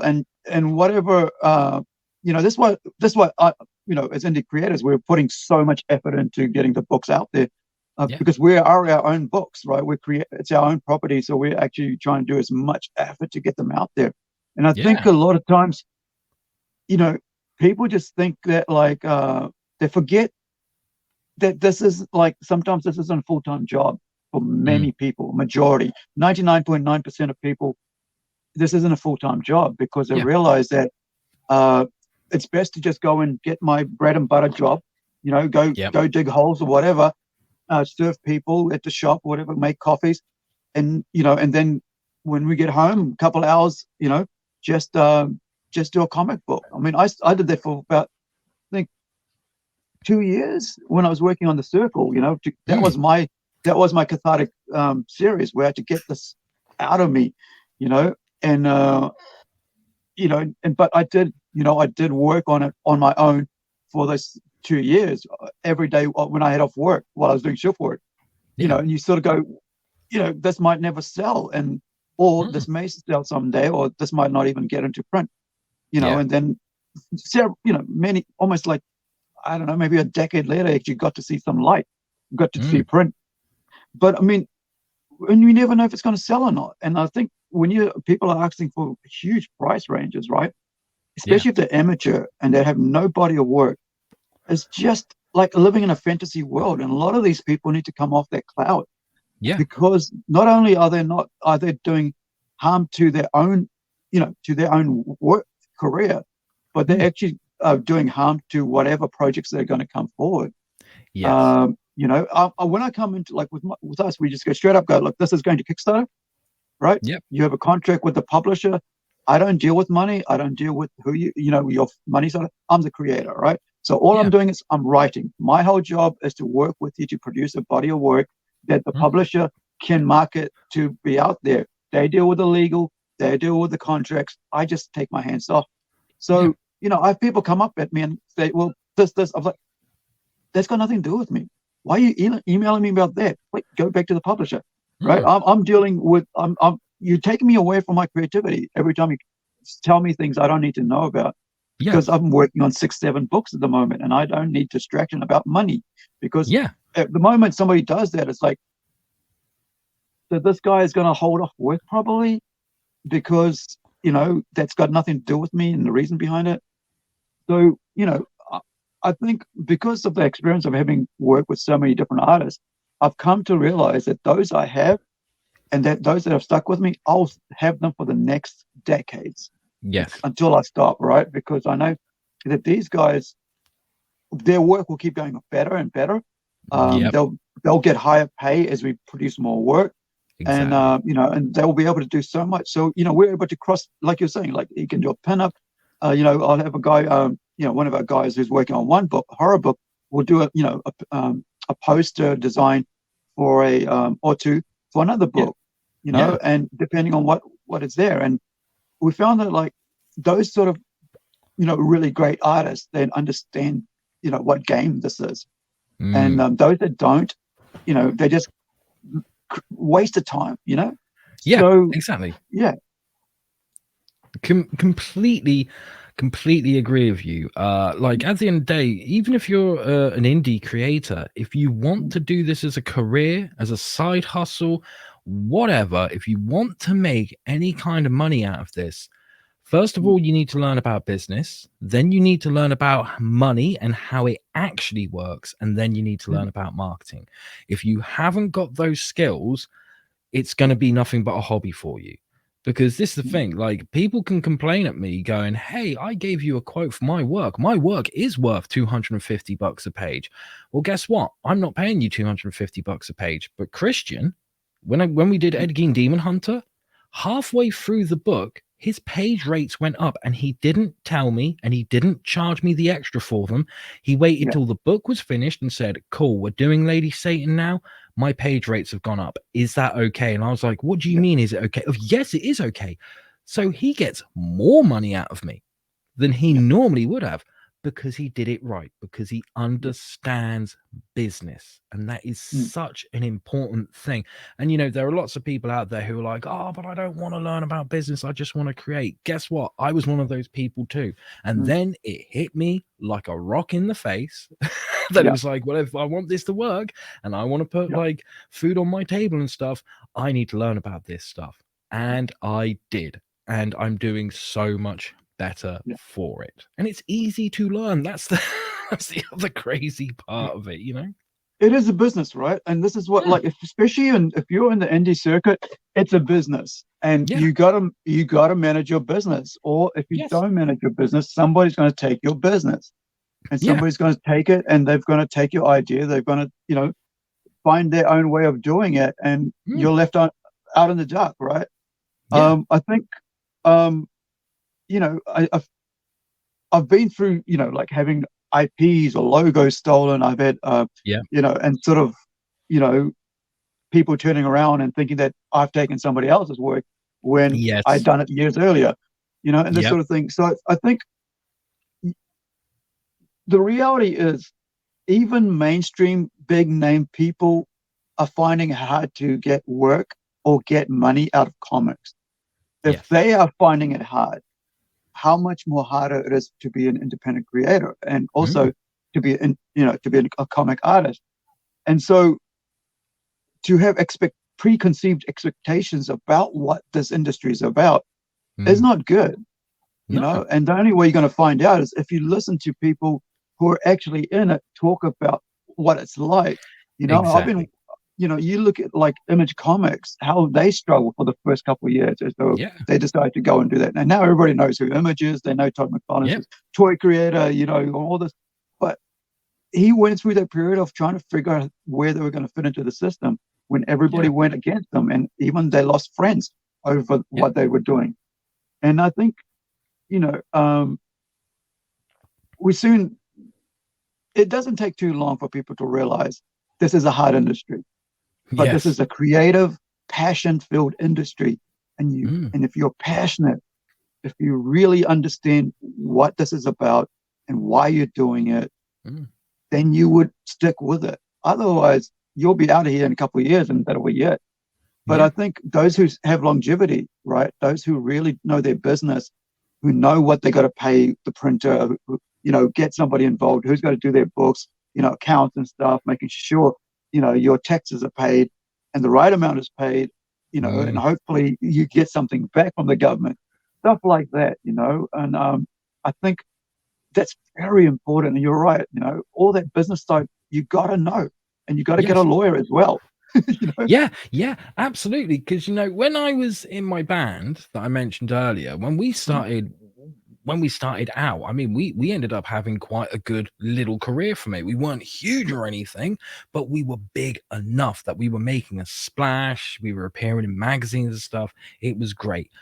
We were about to get signed to a label, and I remember speaking to one of my guitarists and all that, and that's when I realized we're probably not going to make it, because he had a romanticized version of what it's like. He turned Yeah, around to me and said, like, oh, but when this record label hears our songs and they turn around and say, we'll give you 2 million a year to yeah, make albums and stuff. And I was like, whoa, that's not how it works. And it's exactly the same with publishing in yeah, comics and everything. So many people think, I just need to make a great book. I get it to the publisher. They pay me X amount every year. No. yeah, The publisher is a bank. That's all that's yeah, happening. You're going to them and saying, I want to make this. Will you loan me the money? And they yeah, either say, get the fuck out, or they go, sure, here's some yeah, money so that you make the book. It then yeah, goes out there, and the first however many thousands that sell, all that yeah, money goes straight to them to pay back the loan.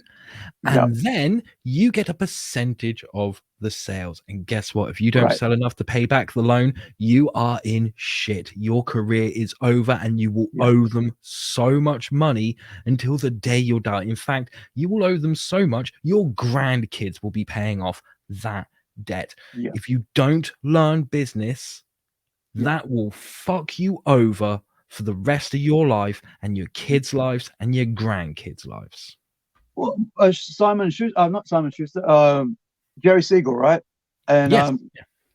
like they were homeless.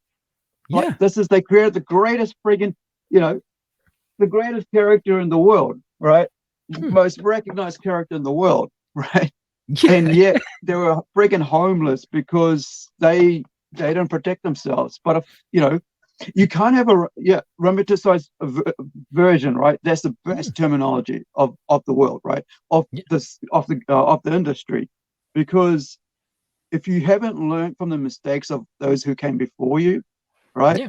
To protect yourself, protect your IP, then you just need to go back to the drawing board and really learn business.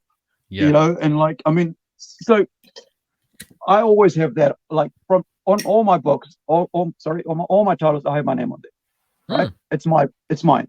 So people know it's mine. There is no way anybody else is theirs on it. People who come on, they work on it. Yep, whatever. But it's my property. Those characters are mine. I'm the one who's writing it. I'm creating it. I'm sending the design. I'm thinking mock-ups. This is how it looks. What's the color? This is the color scheme. Everything. So I'm there. It's like it's the hair color. Oh, sorry, no, it's not. It's not red enough, right? I want this to look this way, because I don't want somebody to come back and say, "Well, I put that into there." It's like, no. I did. This is my work. I've been working on this for 16 odd years, trying to get it right. And I think people forget that as a creator, and I kind of I've always been on two minds with when it comes to Stan Lee and Steve Ditko and Jack Kirby, because Steve Ditko and Jack Kirby are artists. But I know that Stan Lee didn't give them as much information that I do, right? Yeah. About characters, because I have pages and pages and pages of back, years of like little changes to even the logo. It used to be a triangle in the old days. It was a triangle with like the eye up here, and that being the bottom, and all this stuff. And I've got all those designs, and the title and all these different logos. What was going to be called, and what has come to be called now is Incredi-Girl. But I know that he didn't do all that, right? I know that when he did Spider-Man, he didn't do all that, and Steve Ditko probably did 90% of the work, But he was a great marketer, right? He, he came up with a name. This is what, little idea of it. But because he came up with the idea of it, But I think we now are more smarter because of that. I think, if you're coming into this industry and are not smart because of that, I think you need to go back and watch a lot of documentaries about how to protect yourself as an artist, as a writer, because Yeah. there's so much available. You know, you cannot Yeah. be dumb anymore. There's no ignorance anymore, you know? Exactly. Your biggest asset as a creator, whether you are letterer, colorist, writer, Mm, artist, whatever, your biggest asset is every book you can find on your mm, craft and yeah, on business and on money and on marketing. Devour them. You should be reading mm, every single damn day.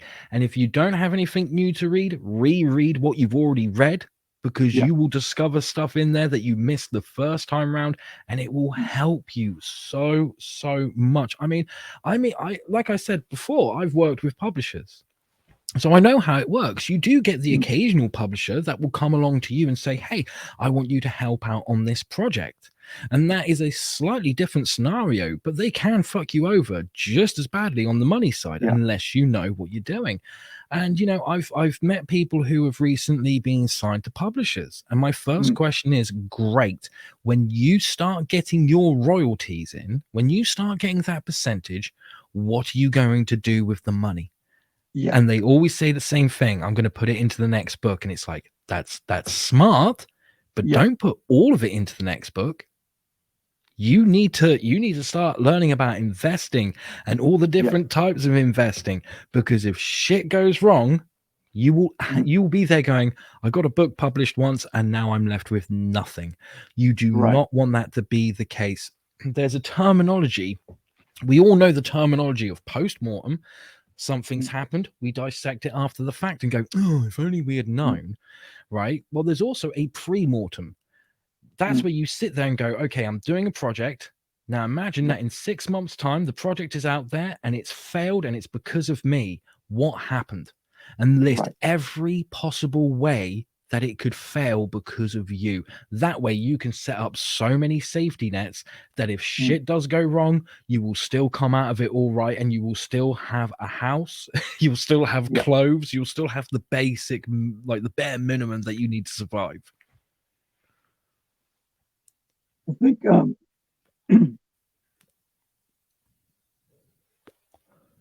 I wonder, like, with this, with the strike with with Hollywood and stuff. Mm. I was watching before we came on. I was getting ready, and I was watching a short clip about what's happening in the with these studios and stuff. Yeah. And they've been for the last maybe 5-10 years, probably 5 years even. They've been bringing in people like under the the DEI, diversity, um, Oh yeah. equity, and inclusivity. Hmm. I want, like, and that was all for marketing purposes, nothing else, right? Oh god, yeah. But so for decades, for years, right? We've had all the stuff we've enjoyed and loved, and nobody had a problem with. Mm. And suddenly, as part of a marketing thing, they realize that this is what you need to include in the book to make it work, or you need to include this in a animation to work. There's one thing that comes to mind that was like, it came out last year. There was a Harley Quinn movie, animated series. Yes. All the characters in it were token versions of their ethnicity, their Yeah. voices. Yeah. And I felt so angry that you'd have to have a black character speak like an African, like an Yes. Afrikaan, right? Yeah. And because like they couldn't just speak normal, you had to have like an Indian person speak like he was from mainland. He couldn't Yeah. be from anywhere else, right? He couldn't be from Canada, couldn't be from Fiji, couldn't be from Australia, or couldn't be from New Zealand. You Yeah. had to have an Indian character that sound like someone from India. Hmm. And same with Asia. Like I think they had a Chinese character had to speak like it was Oriental, right, from the old days, Yeah. and not that he could. And I find that, like, these things that they're doing are actually the opposite of what they mean to do. Like, we've had Yes. beautiful works. Like, I mean, look, despite what it was, like, we've had Cosby in our lives in the 80s, Fresh Yeah. Prince, we've Yeah. had all that. We've had such great, stories and characters from all nationalities, and we never had a problem with them. Suddenly somebody decides it's a great marketing scheme if we just shove all this stuff in here and expect people to be agreeable with it. Yeah. Now, and so on the podcast, they were saying like this morning that all these top heads of like these fake jobs, DEI jobs, they got fired. They got let go. Yes. And so now this whole strikes is allowing for the studios to reinvent themselves again, go back to the old ways. Go, okay, problem maker, okay, sorry, not gonna hire you back. Activist, not gonna hire you back. Can't take a joke, see you, that sort of thing. Yes. And I think, we find that like for the independent circuit, which is what I love, is that you could just do what you want. You could basically write the story you want. You don't have someone, hopefully don't have someone going, yeah, you need to put this character in there or that nationality or else it's not going to sell. Like, well, if I put in there, I'll put in there when it feels like the story needs it. Because, because I think, like nobody, like here's the thing, nobody knew Clive Barker was gay until Clive Barker said he was gay. Exactly. Right? I've enjoyed his work forever. It doesn't even matter to me he's gay, right? Yeah. I it's even just doesn't matter. I don't care what someone does in their bedroom. I really don't, and I shouldn't have to. Exactly. I don't care what nationality somebody is because all I want is their books, right? So I'm going to read Alan Moore because I like Alan Moore, exactly. Right? And I'll read Garth Ennis because it's Garth Ennis. He's not because he's Irish. Yeah, that's why I like his book. Exactly. I like Garth Ennis because I love his work. It's amazing, and he's one of my favorite writers, and especially when it comes to comic books, I'm not going to worry about whoever else, as I don't. All I get to want to know is the story good? Are they a good writer? Is the art good? That's all I care at the end of the day. I don't want to have people shove down my throat what they personally feel about how I should think or how the audience feel. Because I think as a writer, we're creating something that we are putting out from our own heart and soul, and we understand what we're trying to do, and the market will find us if it's good, and if we market it right. Absolutely. I've been saying for quite a while, everyone was calling it the culture war, and yes, it was a war that involved culture. It involved culture, but it wasn't about culture. What it was is it was a war of narcissism. It was two sides who were equally as narcissistic as each other, and one going, you don't tell me what to do, and the other one going, excuse me, yes, I fucking do. And the mistake that the studios made was they gave the narcissists attention. That is the worst thing you can do, because that's why they do everything that they do, because that makes them feel elated. They don't care if the attention's bad, because it's still attention.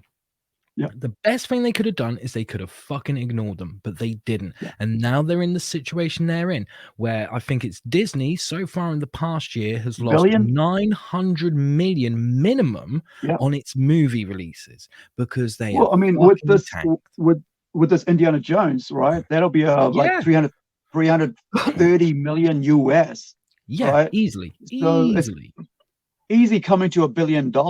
I mean, imagine doing that based on narcissism, Yeah, because that is exactly what has happened. They have lost all this money based on narcissism, but not only that, they've lost the trust of the audience, because in the creative field, it's all a game of what have you done for me lately?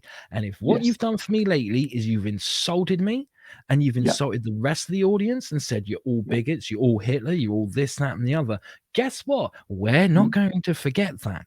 So they've now got all these strikes going on. They're thinking, right, we can rebrand, we can take a few steps back. But whilst they're doing that, the indies, the indie filmmakers, the indie musicians, the indie comic book creators, the indie novelists, the indie comedians, we are all going out there and going, here's what we have to offer. And people are going, oh my God, finally, this is like cool old school stuff, but modern. And then when they get their act together and go, okay, the strikes are over, the audience is going to go, yeah, we're not going back to you, because you see, you insulted us. We went to these complete strangers and they showed us respect, and they still fucking do. Yeah. They did it to themselves. Yeah. I mean, you can't berate and insult people for too long, because at the end of the day, if somebody's yelling my face, Yeah. I'm going to walk away, and I'm probably never going to go back. Yeah. And this is the way people are, and so this is what's happened with them. And I think it's hard to feel sorry for them, because if you've if you've spent if you've heard them for 5 years insulting people, who just want good entertainment, and insulting parents, basically their bread and butter. Imagine going to the shop owner, and the shop owner tells you that you're a terrible person for coming into buying a can of Coke. You're a terrible person for drinking Coke. You're a terrible person for liking the color red on that can, right? But you should now have the black can instead with 0, right? Because that's a new thing. You shouldn't drink the old stuff. And you go, yeah, but I like the red can, the natural, the original. I'm happy with that. So, and plus it's my money. I can do whatever I want with it. Exactly. And they've forgotten that. They've forgotten that it's not their money. It's our money. It's the fans' money. It's the fans who have kept all these IPs alive. Because, if the fans didn't dedicate themselves to follow that, to keep those characters alive when nobody wanted them, nobody cared for them. Like, there were so many small groups of niche fandom out there that kept it alive, kept talking about it, were in the shops, buying the books, buying the toys, buying the characters, buying the clothing, all the stuff. If they weren't there, you won't have them, all those value to your product. Now, then to turn around and say, well, we don't want you for having done all that, it's just, it's kneecapping, right? It's kneecapping, your friend, your greatest asset. And I find that kind of offensive, so I don't feel so sorry for them. I think no, I don't. Especially as like they did it twofold, because first of all, they go to their original audience and say, you're assholes, right? We want you to think this way, and if you don't think this way, you're an asshole, right? But then they're going, but we're going to help these people because they're poor little people. They can't look after them. The black people can't look after themselves. The gays can't look after themselves. They're being patronizing to them and going, oh, in fact, they're so poor, we won't even give them new characters. We'll just steal the other ones that we've already broken and go, here, you can play with these toys. We won't even give you the glue to put the arm back on. Please. And these morons thought that it was okay to do that and that they would still make money. They did it to themselves. Like, there's a certain point, like, if you have a friend or a family member who's an alcoholic, you are going to want to help them, even if you have to give them tough love. But there's always a point where you have to say, they don't want the help. And if they don't want it, the best thing I can do is walk away. And that's what's happening with these companies.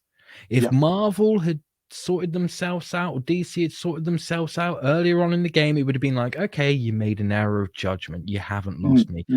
They left it this long. So now it's like, hey, if you guys go under, I don't fucking care. I won't laugh at you for it, but I just won't care. Yeah. Apathetic to the whole situation, right? Yeah, absolutely. And like you said, and it gives us in the indie circuit, individuals just the opportunity to fill that gap in as quickly as possible. That's why I like doing this, because I think, like, if we start promoting the hell out of all our indie creators out there, we can fill that gap in faster, so that our names are known, our works are known before they can come back, right? And try to fill the gap, mainstream can come back and fill the gap again. Because I think if it's a power. What is it like when you get it's like when there's powers, somebody at the top has gone away, there's a power vacuum, right? At the moment we have an entertainment vacuum. So this is a great time for us to just spend time promoting, sharing, and just getting out there as much as possible. Absolutely. I did a convention a couple of months back, in Southampton, and it was one of the best things ever because I walked away from it and I could see how hungry audiences were, to Yeah. the point where there was this lovely young lady who came over. She must have been about 20, 21. She came over and she had a boyfriend next to her who was taller than her, and on the other Mm. side of her had her mother who was shorter than her, and her leg Yeah. was constantly moving, and every now and then her hand would go up and do that. And it was every now and then, like about 30 seconds, boom, and then 30 seconds would pass and she'd do it again. And so she clearly had some sort of like physical Tourette's. Okay. Yeah. And she saw like the Ed Gein Demon Hunter books on my table and asked about them. And I said, well, let me tell you the story, or like give you a synopsis. And as Yeah. I'm telling her, all of a sudden she's doing that more and more, and it's more violent. And then it gets to the point where she's boom, boom, and she's hitting her boyfriend. She doesn't even know she's doing it. She can't control it, but she's literally beating 7 shades of shit out of him. And her mum turned around and had to hold her physically still and said, Yeah. I can't tell if you're anxious or frustrated. And she just turned to her mum and went, I'm so happy because it feels like someone's finally writing something for me. Mm. And that spoke volumes on the state of the situation. Like, you still see people who are, you know, they're cosplaying as like Rick and Morty or Spider-Man or whatever, but they're not buying the books. No. They No. don't care No. because they know it's all been bastardized, and they just want some good stuff. For the first time in my life, I had people who only read manga and only watched anime coming over and going, this actually looks cool. I want to give this a go. How much? And the mainstream could be doing that. They could be raking. The reason why there's not much money in comics at the moment has nothing to do with people not wanting to read comics. Right? It is all to do with the shit that's been put out. Comics has had to deal with that stigma of comics are only for kids for so many decades, right?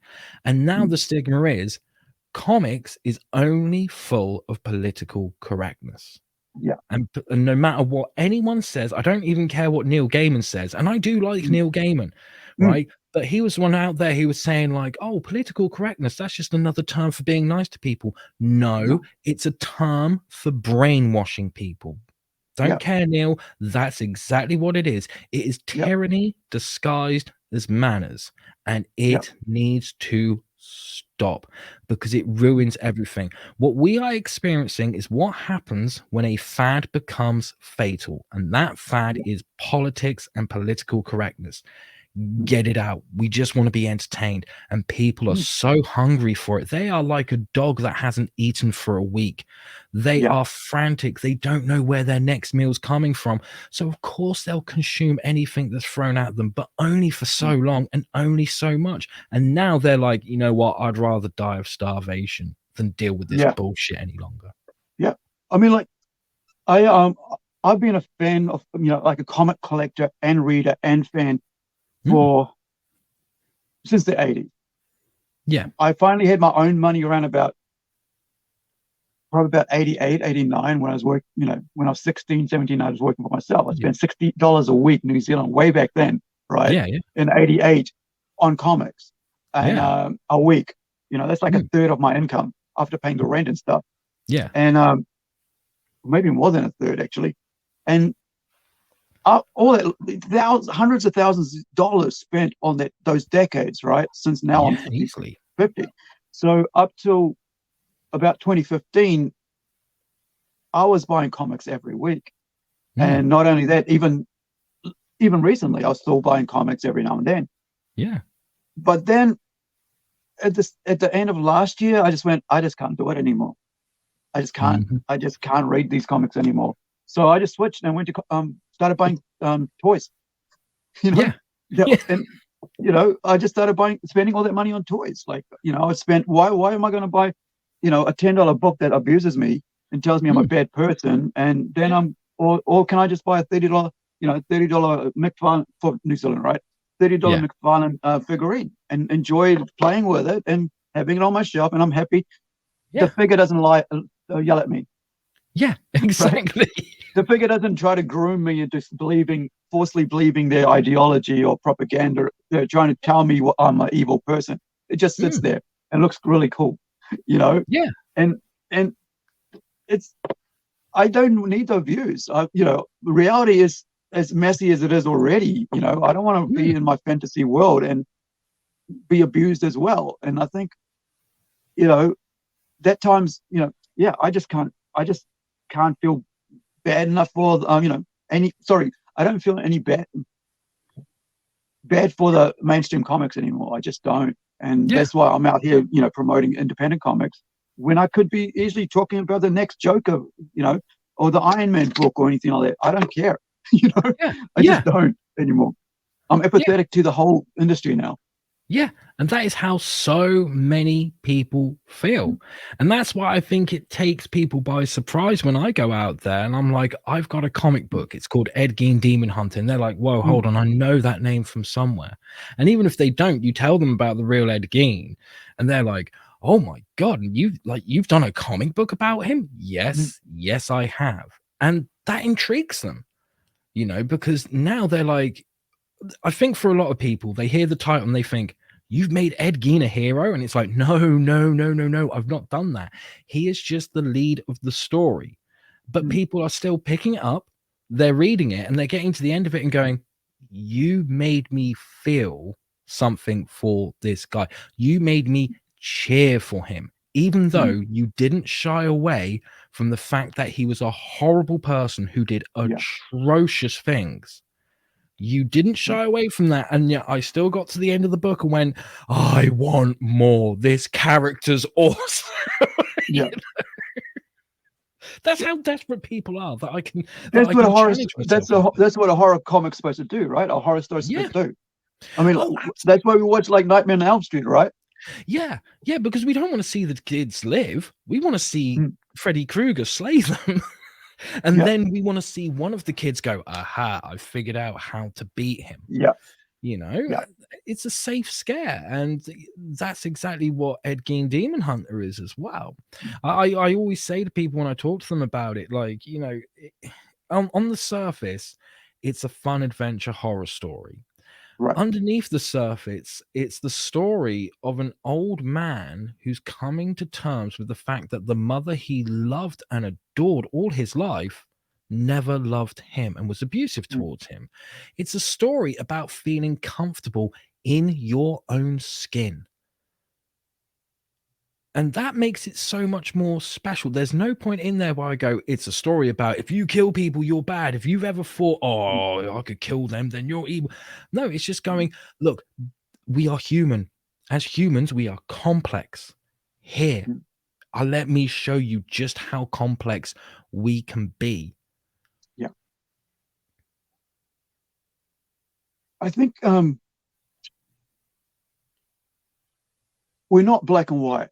You know, like as humans, there's so much things that are, you know, that go on in our heads and as people. And I think them, you know, like the mainstream trying to put us into like boxes never works in the long run, because one thing we are as people who read stories or as people who consume entertainment is that we're very smart. Yes. We've had decades and decades growing up as from children, right? From the moment we could watch, you know, cartoons on TV or something like Paw Patrol or whatever, you know, or Bluey, you know. From that moment, we've learned what a good story is. You know, what character arcs are. We've learned what you know, how a good story works. We've been glutton. Right, we've got 80 odd years of comic books that we can go back to read, you know, and so with the mainstream doing what they've done in the past decade, most people basically say, well, I don't need to buy the new stuff. I'm just going to go to the past. If I'm going to buy new stuff, let me try something totally different. Let's go to the independent circuit and look at what the indies are doing, and that's where it's stuck now. It's like, we'll go buy old stuff. And I've noticed, like, stores are basically are selling more of the old stuff than the new stuff, alongside manga, of course. you Yes, know. absolutely. And so the market for older comics have gone up in value.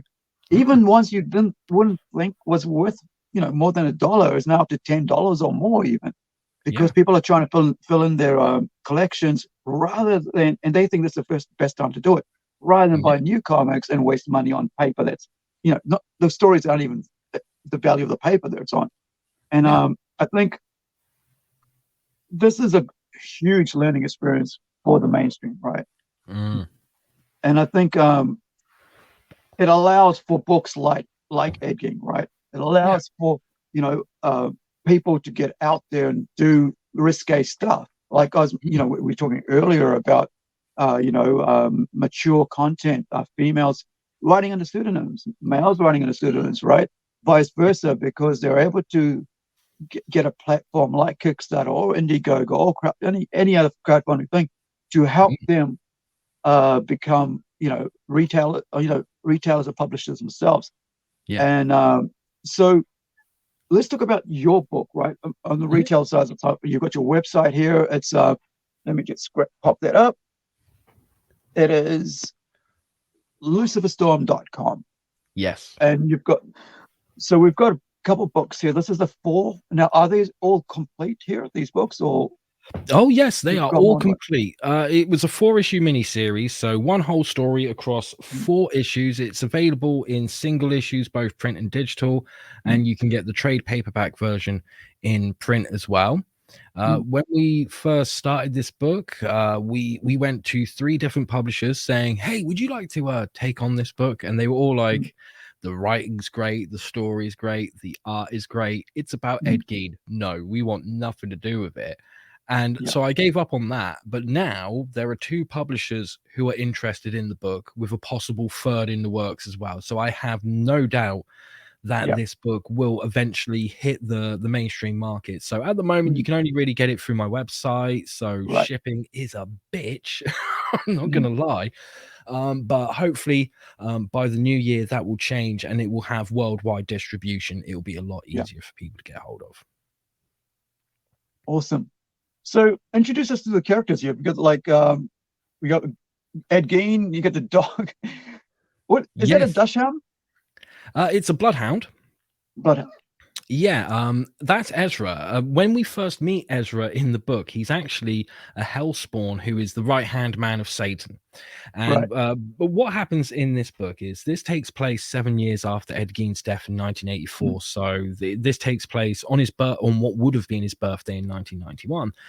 And a deranged demon has found a way to escape hell. But not only that, okay. this demon has also discovered that if they can escape hell, get back to Earth, and find their remains and reconnect with those remains, they can get into heaven, prove that God is not fallible, and destroy everything in existence from heaven, hell, and everything in between. Yeah. And Satan's like, oh, great. I can't go out there and find this demon and bring them back, because if I leave everyone alone, they're going to start a holy war in heaven. Shit gets worse. And Yeah. I don't want everything to be destroyed, because that includes me as well. So he thinks to himself, I need a demon hunter. I need a damned soul that I can send back out into the field. And who better to Mm, go after a deranged demon than a deranged maniac? So he goes mm, through the list of serial killers and he's like, yeah. well, if I send Gacy or Bundy out there, they're going to be like, screw the universe, let's kill some hookers.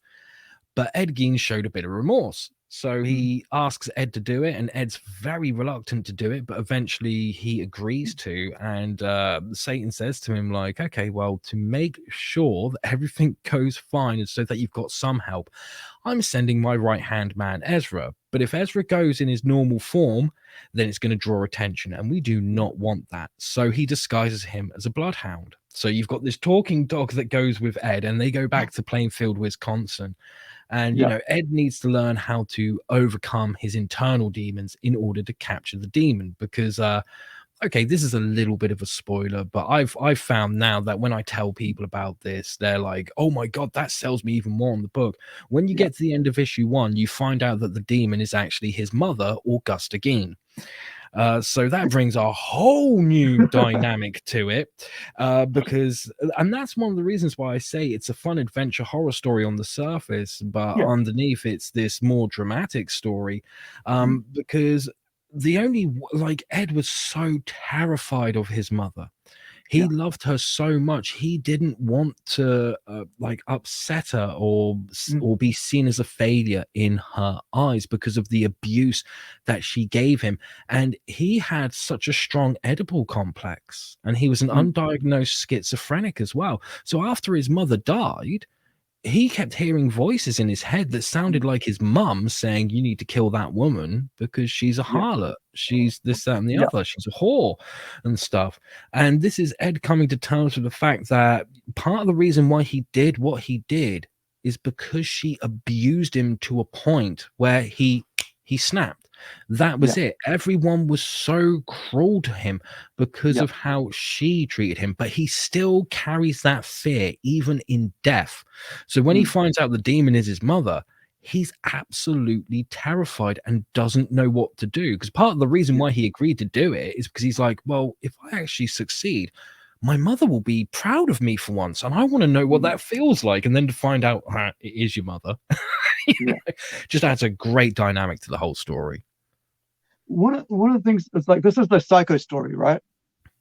Yeah, Ed Gein inspired Norman Bates from Psycho, Mm. Leatherface from Texas Chainsaw Massacre, and Buffalo Bill from Silence of the Lambs. One of the things I remember back in the 80s, late 80s, there was a punk band, thrash metal band, sorry, I should say, called Yeah. Acid Rain. Yes. REIGN, Rain, Yeah. not, you know. So Yeah. they had a song and based around this actual, character, basically the movie version of it. Yeah. And you know, your mother is the only one who loves you, and all this. It was really great, UK Yeah. band. It Yeah. was beautiful song. Like it was just one of the greatest, on this character. I thought, like, Mhm. I'm sure there's other people who've done that. I Oh, think yeah. there was like Dead Skin Mask or something like that, or from Yeah, Slayer Dead was Skin. part of that. Yeah, Slayer did Dead Skin Mask. In fact, each issue of Ed Gein Demon Hunter has its own like chapter title, and each chapter title is a song about Ed Gein. So the first one is Nothing to Yeah. Gain by Mudvayne. The second one is Three for Flinching by the Dillinger Escape Plan. The Yeah. third one is The Weight by Amigo the Devil. And the last one is Dead Ache by Lordy. But not only are Mm, they just like song titles about mm, songs about again, they also describe what happens in that chapter quite yeah. accurately, you know? So I did a lot of research for it. Let's put it that way. Well, I mean, it is, it is a well-known character, so you need to do Mm. the research because otherwise, Oh, yeah. how are you going to flesh out a really good story? And I think Yeah, that's something absolutely. that people forget. That there Mhm. is like when it comes to writing, there is a lot of research that goes Oh, and yeah. into actually what not what we actually see in the final version, but there's a Mhm. lot sitting on the computer or Yeah. notebooks about what Yeah. we, before the final product comes out. Mm. So with the trade paperback, for those who are inclined to collect trade Yeah. paperbacks or for the shelf, especially, is there extra work in there? Yes, there is. You've got a foreword by Glenn B. Fleming, who runs Comics Unlimited. I Mm, did an afterword for it. You also get to see some of Christian's character designs, how mm, he sent them to me, the first looks and everything. You get to see how some of the pages evolve from mm, thumbnail all the way up to an inked page. You also have yeah, a little section talking about Ed Gein, and you also have some of the crime scene photos in there. Nothing too gory or graphic or yeah, anything, but some very interesting photos of the real life Ed Gein. Now, mm, Christian was the one that, like, when he agreed to it, I was like, okay, here's the script. By the way, Christian, we need to be so accurate with this. Here's all the crime scene photos. So mm. he got some of the ones that don't appear in the book and he used them so well. He just did a stellar job on the whole book. Now we've got some videos here. Shall we watch one of them? Is it like a Uh, fan videos here or? yeah, the one with the guy holding up the book is probably the Mm, best one to watch because the other one's 45 minutes long and he goes through the okay, entire first issue. But this one, he does like a fan casting of it. Hi, cool. I'm So Chris we'll Elton. watch this and then Whenever we'll wrap it up because it's been 2 hours and you probably it's 11 o'clock for you now, isn't it? Yes, it is. It is Yeah. indeed. All right. So we'll watch this video. We'll come back and we'll do a final word. We'll give Yeah. Lucifer I guess 3 to 5 minutes to have this final piece, and then we'll say our raise after this. But let's see what someone's actually read it. I guess week I'll be bringing a new indie comic review by way of fan movie casting. Hope you enjoy.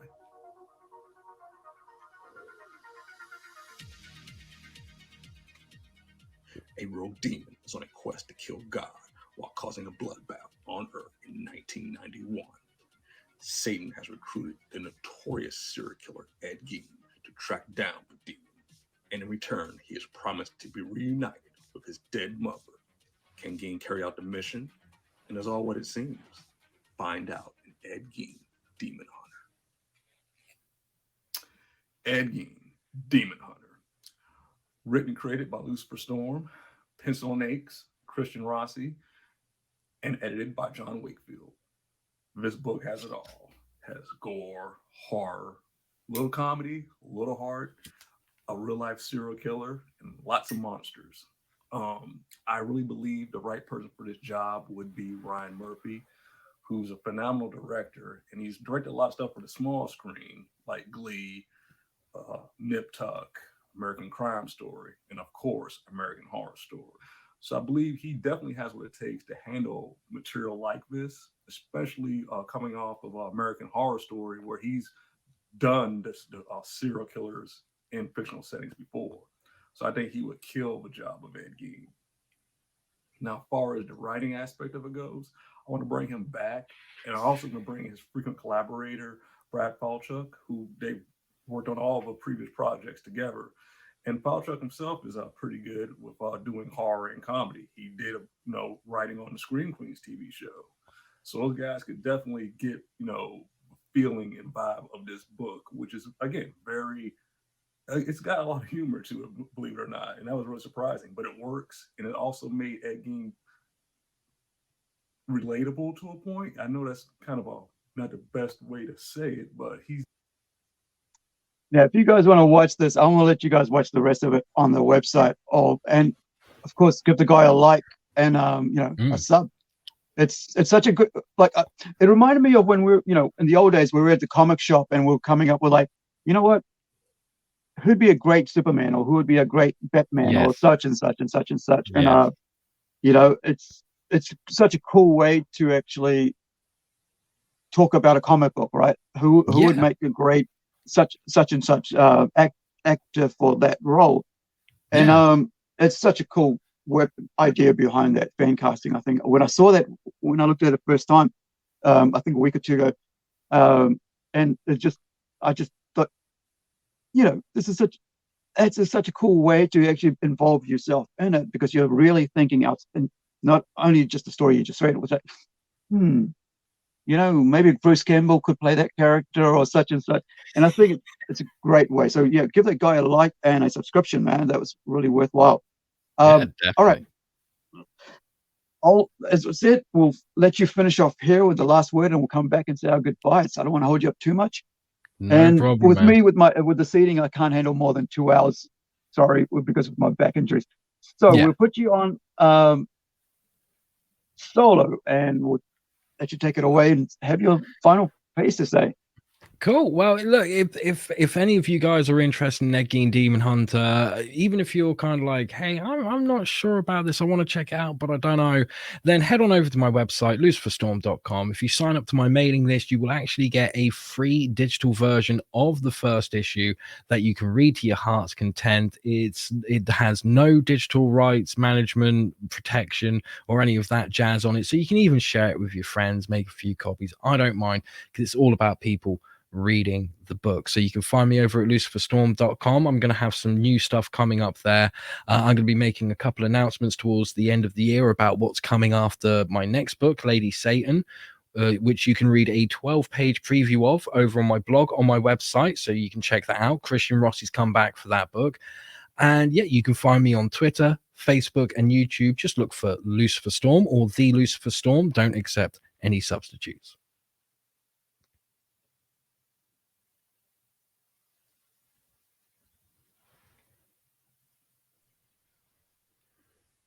I think you're muted, aren't you?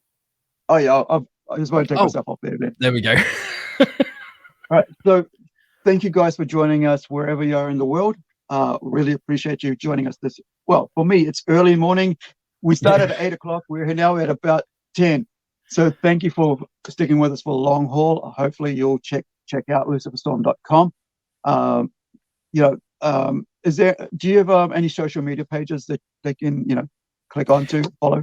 Yeah, Facebook. I'm over at Facebook. I'm over on Twitter. I'm over on YouTube as well. Those are the main ones that I use at the moment. I haven't been doing much on my YouTube channel of late, but I will be returning to that because people really enjoy it when I do videos about here's how you write comics. So that's the kind of stuff you can expect on there.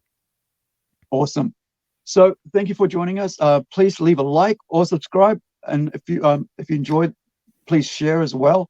Leave a comment. Doesn't have to be positive, but it would be nice if it was positive. But if you did enjoy, and also if you are a independent comic book creator out there or an artist, and or a toy collector like me, we have 3 different podcasts that we do.